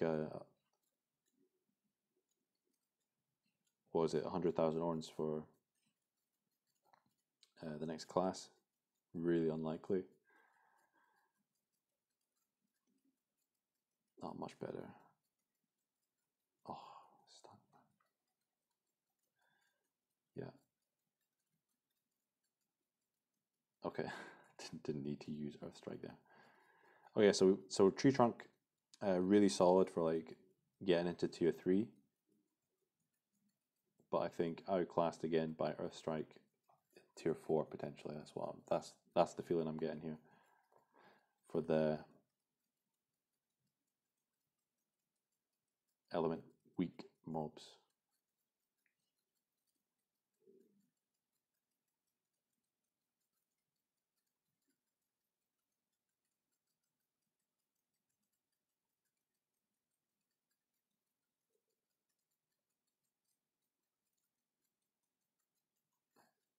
A bunch of tier 1 mobs which are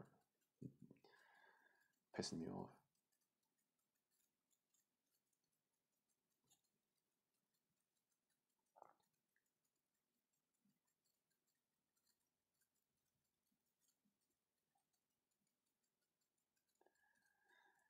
Tree Trunk absolutely boosted by Earthen Legion. Yep.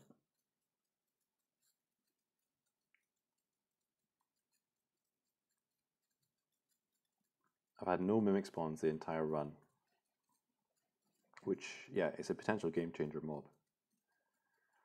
for sure.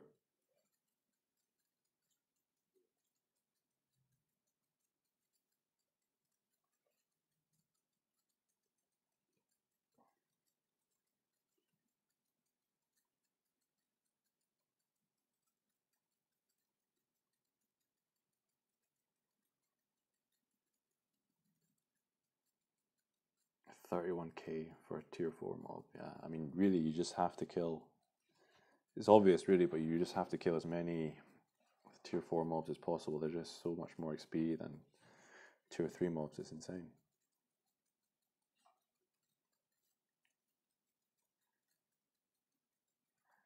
If this was to be done in a competitive capacity, static location should be required or allow moving? I mean, that's a great question, Knight. It's probably the question. Like, oh, I forgot I can wear all kinds of gear. I guess you just kind of have to make a decision with one format, ideally collectively from the community, but I haven't had much input from anyone else or people trying, so I don't know. I'm just kind of, again, this is like the first time we're doing this. I'm just kind of testing the waters. Again, as well, if you're watching on YouTube afterwards and you've made it this far, feel free to comment on your thoughts on kind of formats for speedruns, leveling speedruns anyway. One static COVID variant, one on the move OD variant. I like that a lot.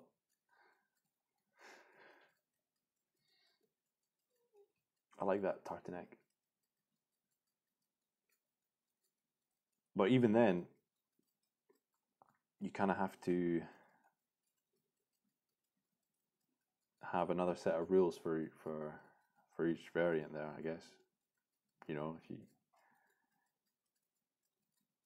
I mean, for sure, like no partying with previous characters. But you know, if you're in the wild and you come across somebody's city, is that allowed? You know,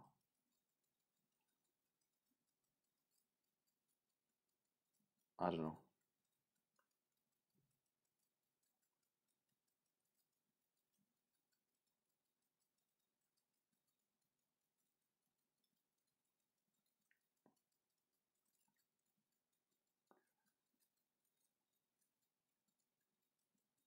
Oh, you see, for this is a perfect example here. If I had a mithril amulet on, or we got a lucky bleed drop proc there, but on that mob was a perfect example of having the extra damage. Would for sure have caused a 2-shot, but having a tomb would be a 3-shot. So you know, what's the XP per hour difference there?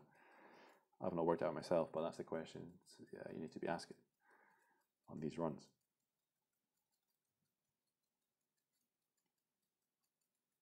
Oh, again, so that was double edge. That's a 1-shot with an extra 30 attack. That's a 1-shot.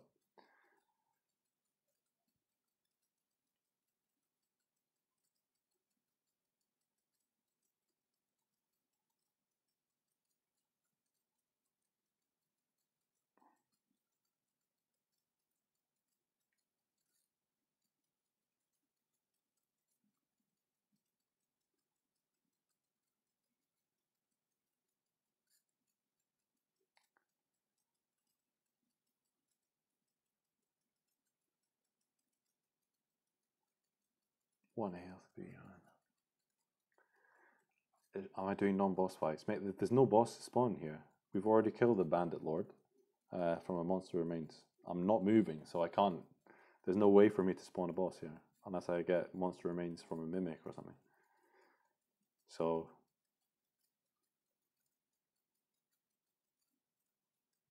what to say? Nothing much to say, really.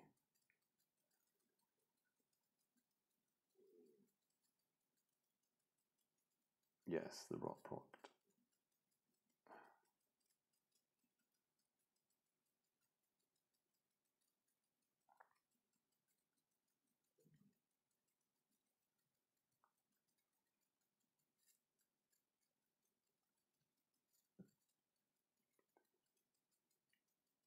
World boss allowed at location for the COVID variant.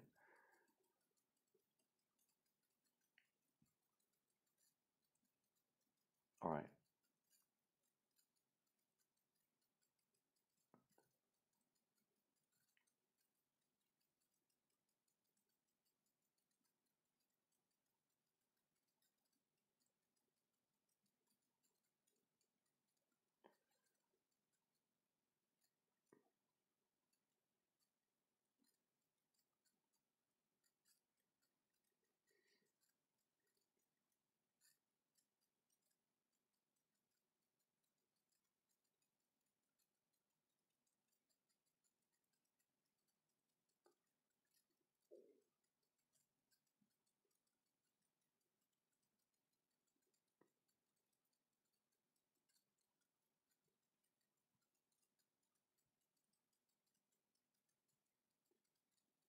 Yeah, I think you have to spawn them by yourself. Yeah,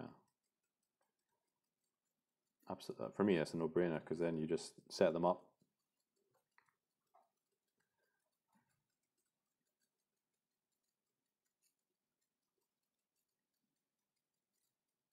All right, let's see if we can take down this gnome.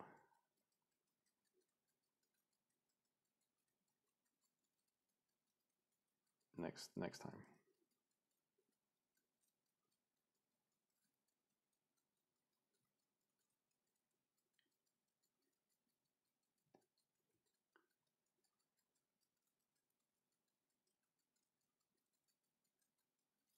Oh, missed. Fuck. Oh my god.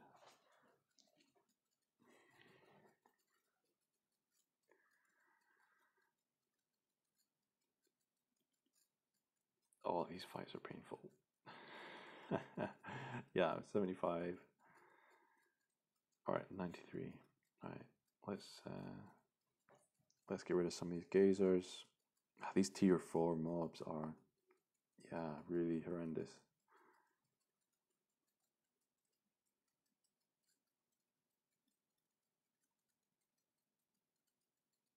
Oh my god.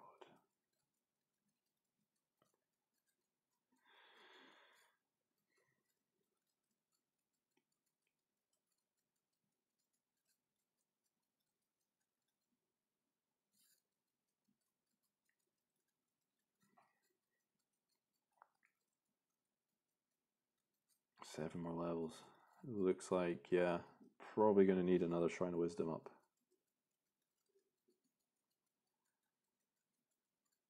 Right, yeah. I think the strategy needs to move to double edge every turn and just heal mana.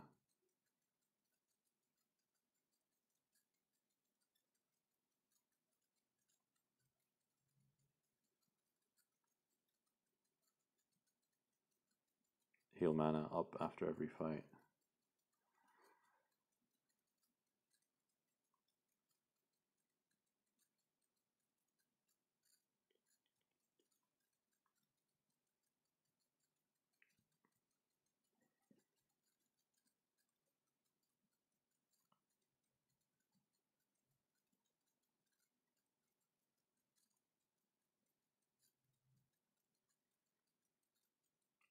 Joining Kingdom as Temple of Knowledge, yeah. I mean, there's so many ways you can set it up to be like the fastest, get it as fast as possible, but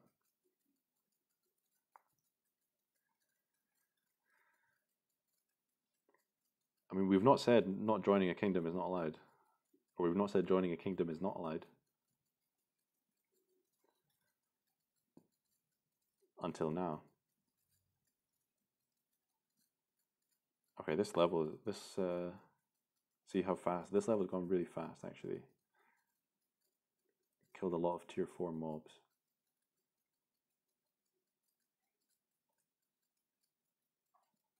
I need to mute my mic for a second.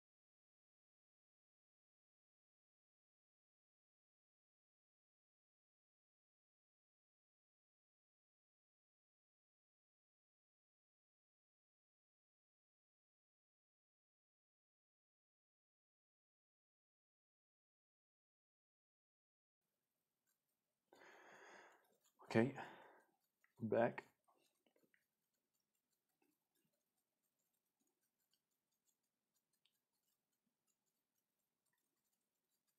So that's, yeah, 2 hours.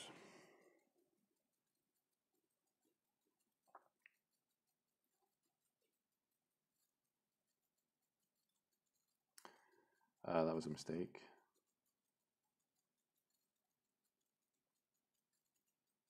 Doesn't cost us too badly in the end. Again, that was a mistake. Should have just used double edge. Okay. Oof. I mean,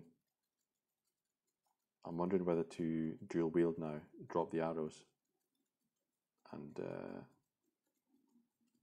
just use double edge.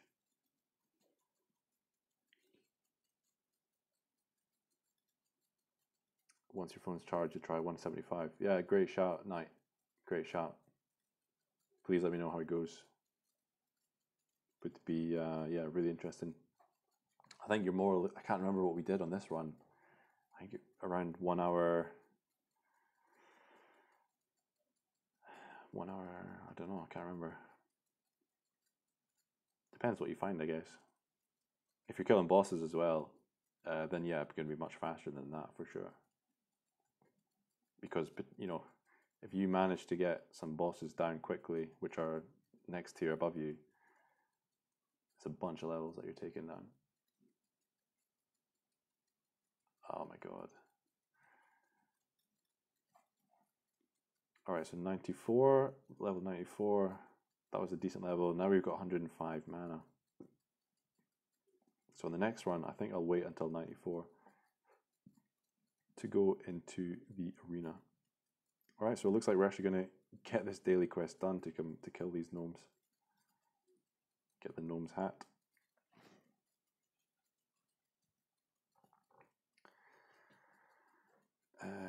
Could have done better with a lantern.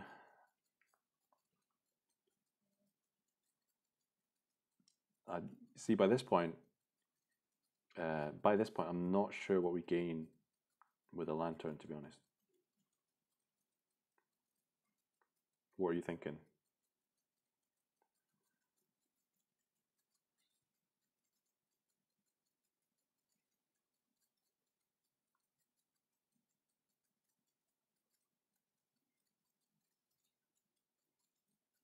I don't know why I've got a notification.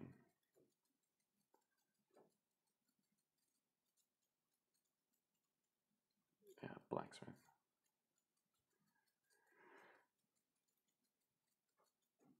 More tier 4 mobs. I mean, ideally you want a affinity candle, eh? Yeah, more shops. I mean, it's quite a difficult question.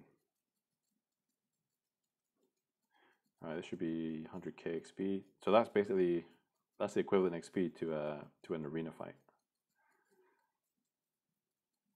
Right there.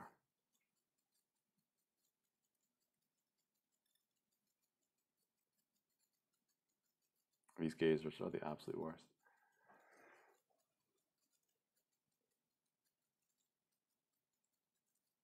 Oh, 176k experience for that, for those gnome quests. That gnome quest hand-in, that's pretty huge. That's well, it's worth 2 berserk gnome in terms of experience, basically. But again, you know, if you're playing without shrines, for example, those quest hand-ins become much more important because basically, yeah, we're getting 30k. We got the 90k with shrines up and experience pushing, of course.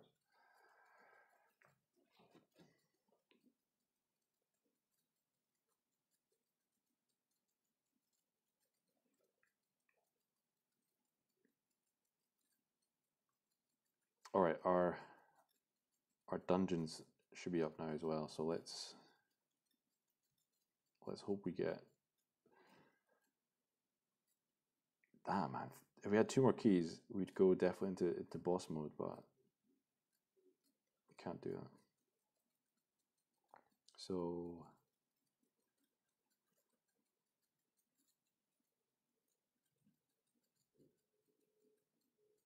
yeah, experience of mobs in dungeons are effectively halved.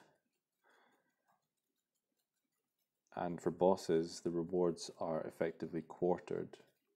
So 25% of what you would normally see out in the world. But there's a guaranteed boss at the end of this,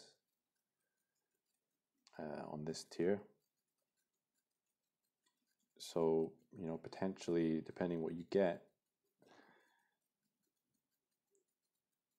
could be a pretty major boost to our experience. And you see, this is a nighttime mob, Wolfman Warrior. You're not limited to daytime mobs in here either. So, you know, greater mix of mobs, what you can find.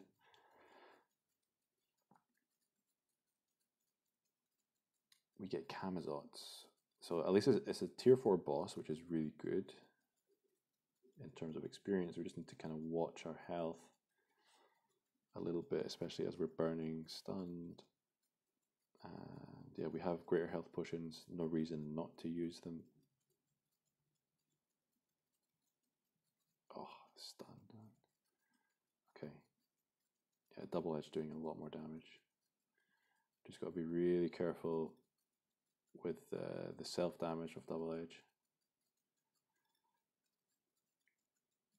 Too late to use exploit, I'm afraid. 200k XP. Ah, we got an arena token, a lucky coin. So let's just go straight in. So yeah, I mean, potentially, depending on what boss you get, you might find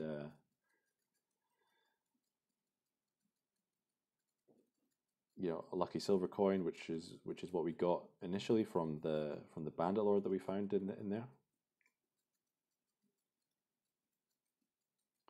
This doesn't look like a fight we can win. Yeah, okay. Yeah, that. So again, the early dungeon is good, I reckon. Pretty good chance you find something nice, something really useful, lucky silver coin. Yeah. Too bad we couldn't get the arena win. Kind of backs up my point earlier. It backs up the move we made to go in the arena early, tier 4, rather than leave it later. But we could just as easily have come across against a lower tiered guy, a lower tier opponent with a worse class. So, and there's Gauntlet Master 1, so there's another 500 orns. Should really check how many orns we're up to now. I still don't think we'll be anywhere near what we need for our next class, but yeah, we're not even halfway.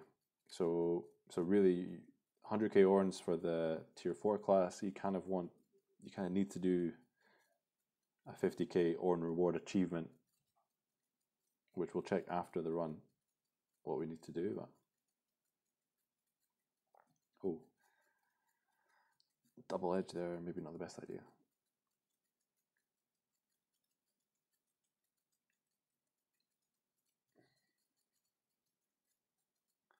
Don't tell me this is going to be 95 coming up. Okay, no, we did get a level in between that. I think we're going to 96. So we're about to hit 96, 4 more levels. There we go, boom. And just got to watch our shrine of wisdom. I think we should be all right until level 100, but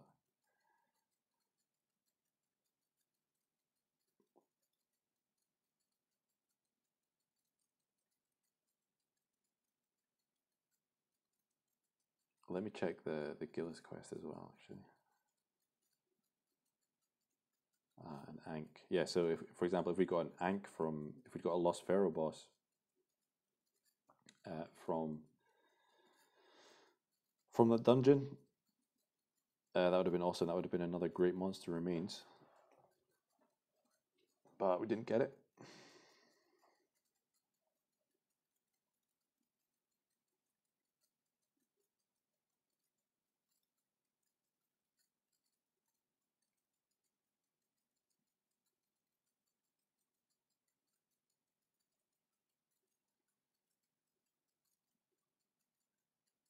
Another arena token.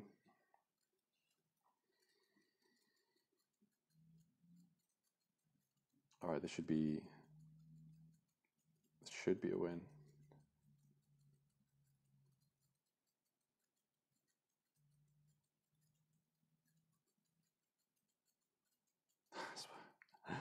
Should be a win, he says. We're getting wrecked now. Wow.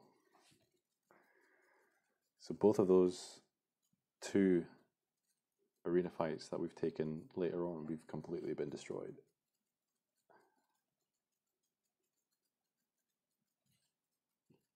I think I'll definitely stick with the original strategy. Go into the arena early.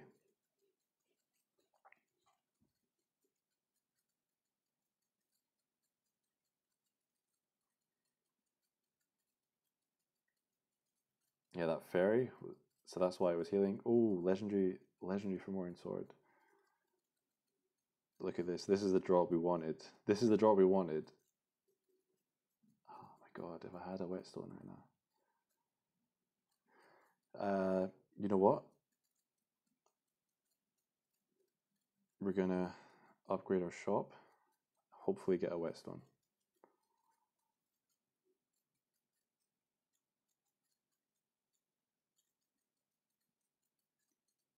Okay, I don't think it's worth upgrading anymore, so let's just restock.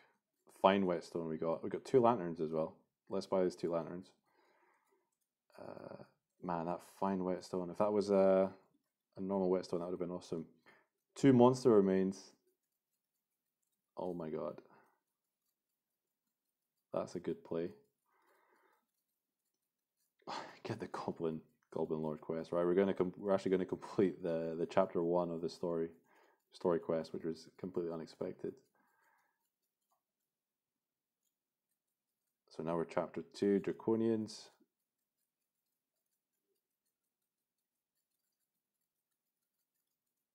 Got the other arena token. Probably, I'm not sure if it's even worth going back in there. There's another arena token. Got another gauntlet key as well, which a bit redundant now, as our menu gauntlet is on cooldown, but that would be huge if we were out in the world and you could actually see more dungeons. Now, why am I equipping these lanterns? If I equip another lantern, I don't think it's going to give me anything in particular. So let's stick with 1 for the moment.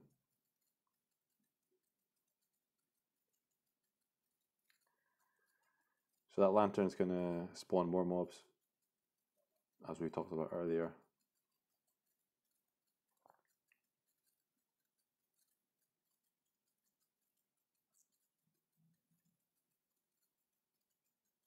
Oh, I forgot. We're now actually doing. Yeah, I forgot. With equipping that Fomorian sword, because we've got an element on it, we're now doing super buff damage against these resistant mobs. All of these physical resist mobs, like the magma golem, the living armor, the mithril armor, these are pretty much weak to every other element. So that's why we're getting double damage there. So that is good.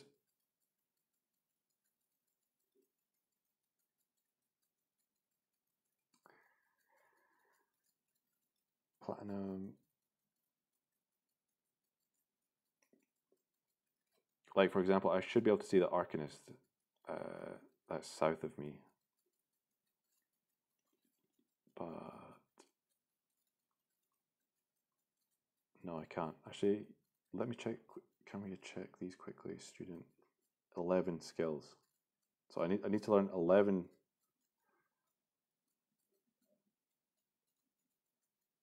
Fuck it. I mean, we may as well check. we can buy 11 skills from an alchemist. We can buy our next class. What are the chances? Pretty low. First, we have to actually be able to see the Arcanist.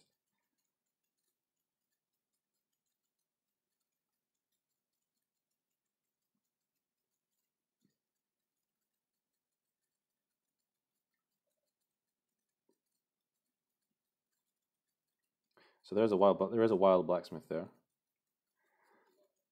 but you do need 2 lanterns to view it, and it seems like these lanterns are not enough to see that Arcanist. So that was a waste of time in the end. Not to worry, we didn't know before.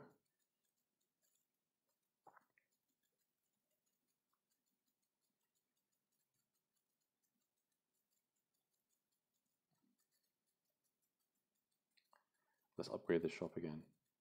Restock it. Silver amulet. Large empty bottle. Can we build another shop?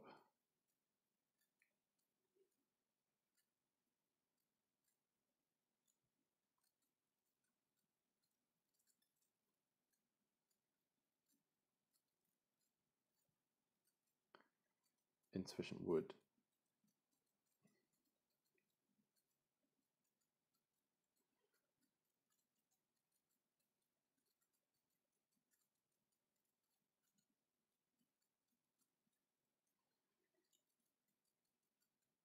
Yeah, rings of restraint. Okay.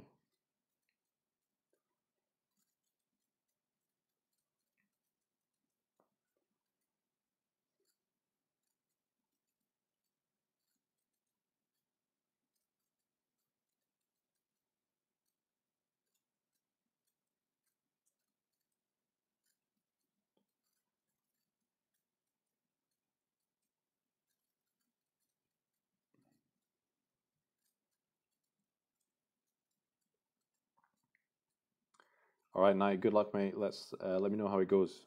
Let me know how your run goes.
All right.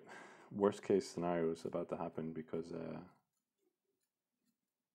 I actually have to leave in like 20 minutes. I didn't think it was going to take this long. Well, I did say sub half 3 hours, but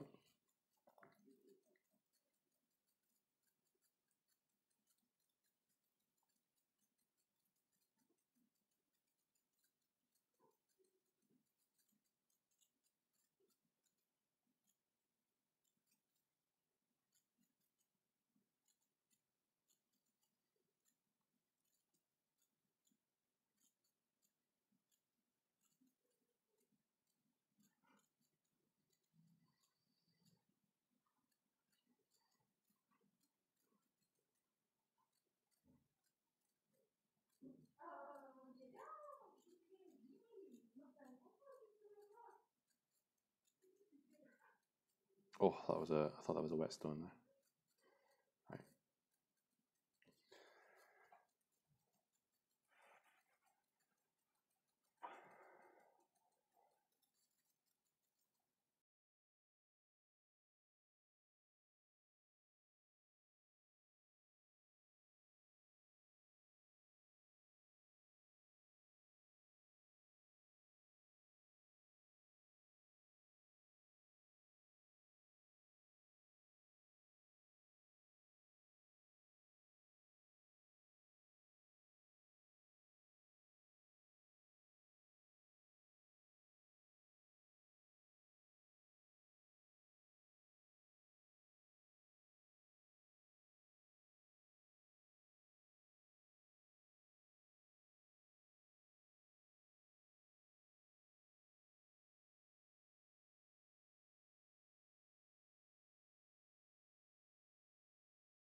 All right, we're back for not very long.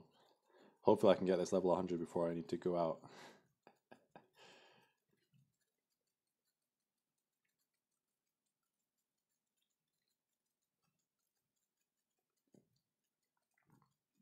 Still need 2 more levels.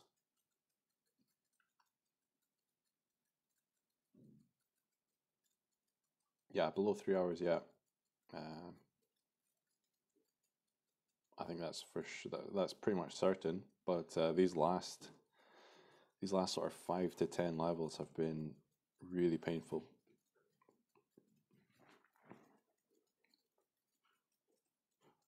I wonder, did we drop a chaos scroll? No, in the arena. Maybe that's a tier 5 drop. Oh,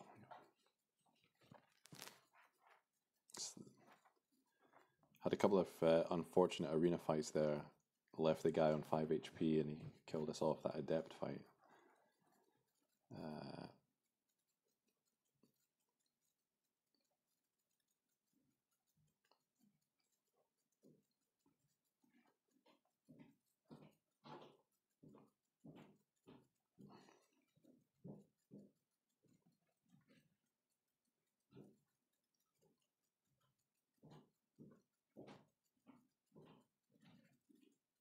Yeah, this XP curve.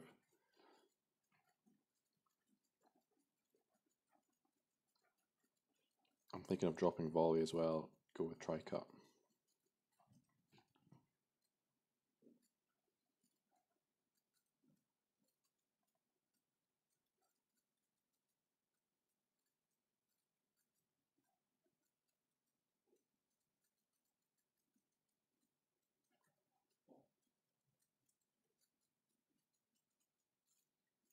I don't know if this is going to change anything. God, these mobs are so bad.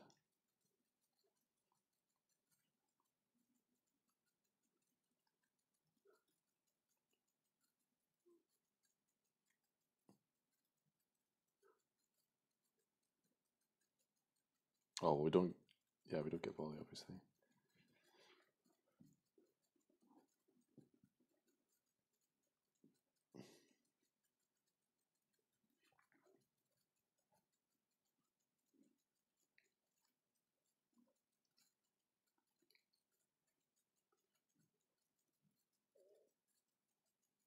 Okay, so I mean, the multi-hit is more damage with tri-cut over volley quite significantly, actually. All these tier 1 mobs, man. It's all no experience at all.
Of course, it's a Knights of Inferno guy.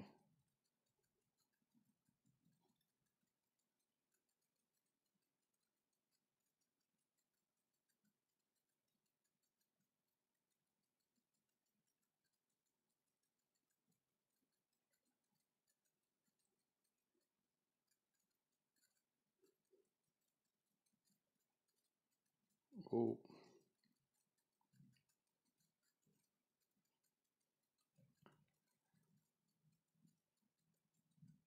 Yeah, so we have lost quite a few arena fights the last few levels, so have missed out there for sure. I've just realised that I probably would have had the Greater Monster Tomb on for those fights, and there's definitely one fight there that the extra attack from the Mithril Amulet would 100% have made a difference, so that's a pretty big misplay that I can think of.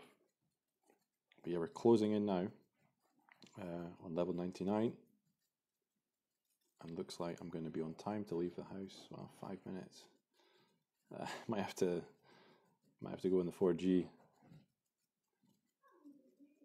There's 99.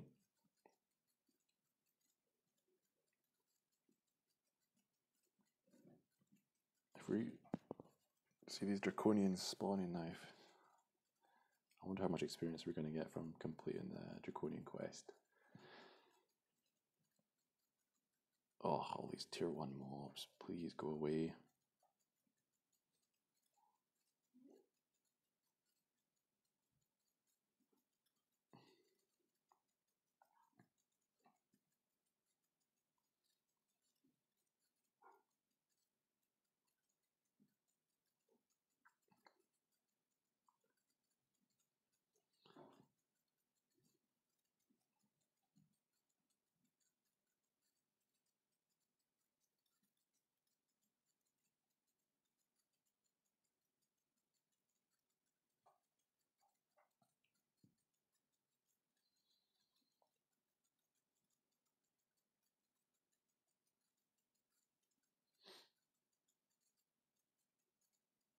Oh, lucky crit, lucky crit.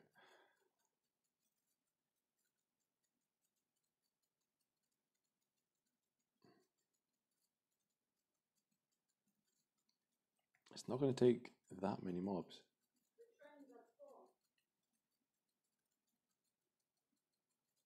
The train is at 4 o'clock?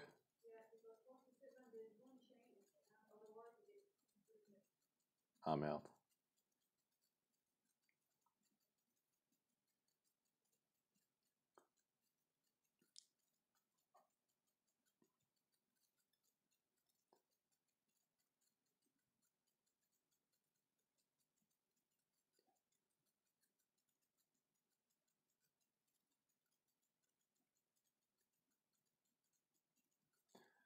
$122 KXP, that's a big boost.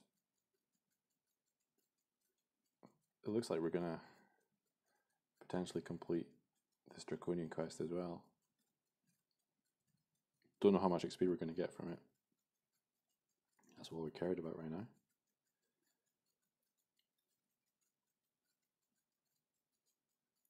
So for a moment I was kind of for a moment there earlier on I was wondering if we wouldn't hit 100 kind of sub 2 hours. But yeah, we got way ahead of ourselves. It's the XP curve really picks up towards level 100, especially when you're only killing mobs, which is what we're doing here.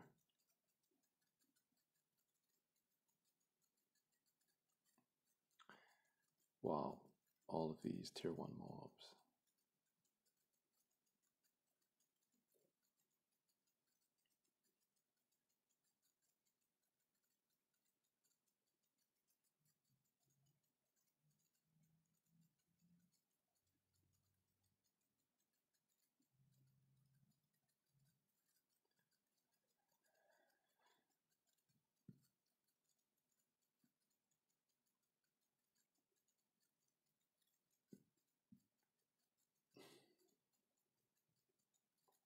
Should not be using tri-cut there.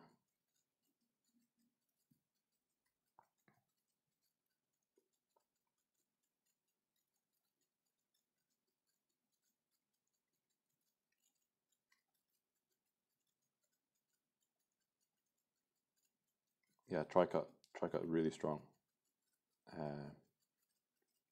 With this attack, we've got 2 legendary tier 4 swords now, and yeah, potentially we should have swapped out from volley a bit sooner.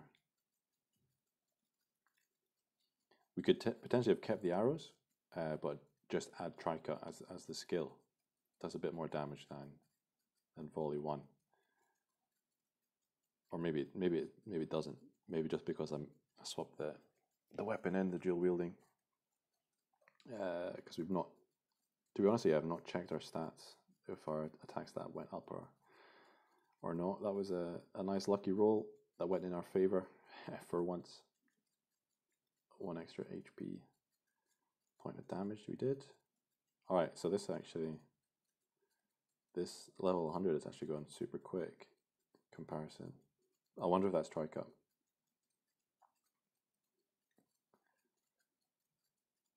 $245. Can we? Yeah, we're not far away.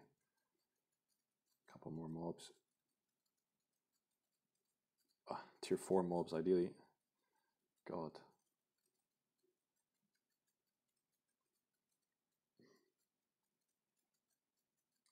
This potentially could be the one.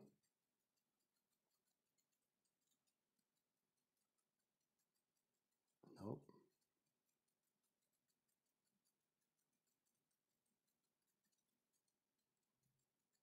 Hobgoblin Mage. Oh no. Oh, it's immune. Fuck.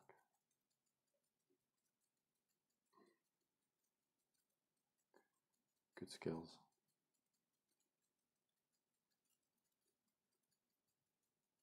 Still no.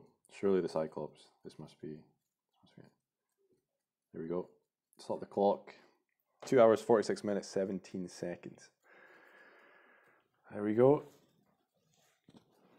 So that was yeah, first speedrun we've done, level 1 to 100, 2 hours, 46, 17. Yeah, I really think we should have swapped out the tri-cut for volley a bit sooner. So really, it was quite noticeable that last level was much quicker than kind of levels 90, like the early to mid 90s. Yeah, I mean, there's a discussion there to what kind of limits we should really impose on these kind of runs, but that's a community decision. And you know, this is just the first time we're doing it. If I do this again, there we go. It's 25k XP, 25k Orns. I mean, I think we ended up using 3 wisdom shrines, 2 lucky shrines. Ended up using 3 monster remains. 2 that we bought from a shop, 1 that we got from completing Gillis's quest for handing in 5 monster tombs. Let's check the achievement, see what we ended up with. So level 100, 808 mob kills, 5 boss kills, 2 of those were in dungeons, 24 arena kills, master researcher, 22 monsters studied, no fish caught, yeah, 5 items in the blacksmith. Potentially we could have done, that was another thing I actually thought about beforehand, was going for that master blacksmith 2, getting 25 items done. Next we've got 14 quests completed. So those are the 10,000 Orns we got for completing Quest Seeker 3, for completing 10 quests. That was huge in order that allowed us to pick up our Battlemaster class. 174 meters of GPS drift, unlock 7 classes, learned 49 skills, and did 2 gauntlets. Really interesting, really interesting. Gobi, you've been there since I think level 1. Really good to have you with us. As I said earlier, I have to run now. Sakral Gruber, you've just said hello there. I'm afraid we're about to end the run. But yeah, if you're watching this on YouTube afterwards, let me know what you think, what kind of thoughts and limits we should put on these kind of runs. I had lots of fun doing this, by the way. I think there's an argument for lowering the level to maybe 75, but you know, that I think the thing is going to a level 100, you know, there's more room for getting more drops. You know, you can have kind of more significant changes in the run. So yeah, lots to think about. Hope you guys, if you watched, by the way, if you watched the whole thing on YouTube, then fucking fair play. Exciting way to play the game. Yeah, exactly, Kobe. Yeah, we're pretty keen to see other people do it, see what they think. But yeah, as I said, I've got to catch a train. So 2 hours 46:17. That's what we'll end the run on. Tartanek, thanks for watching, mate. You had lots of good input there. I really liked your idea. COVID variant, OD variant. Love that. Love those names. But all right, guys, I'm gonna stop the stream there. Thanks everyone who tuned in, and yeah, we're gonna had a bunch of fun, and we'll catch you next time. Have a good day, everybody. Ciao.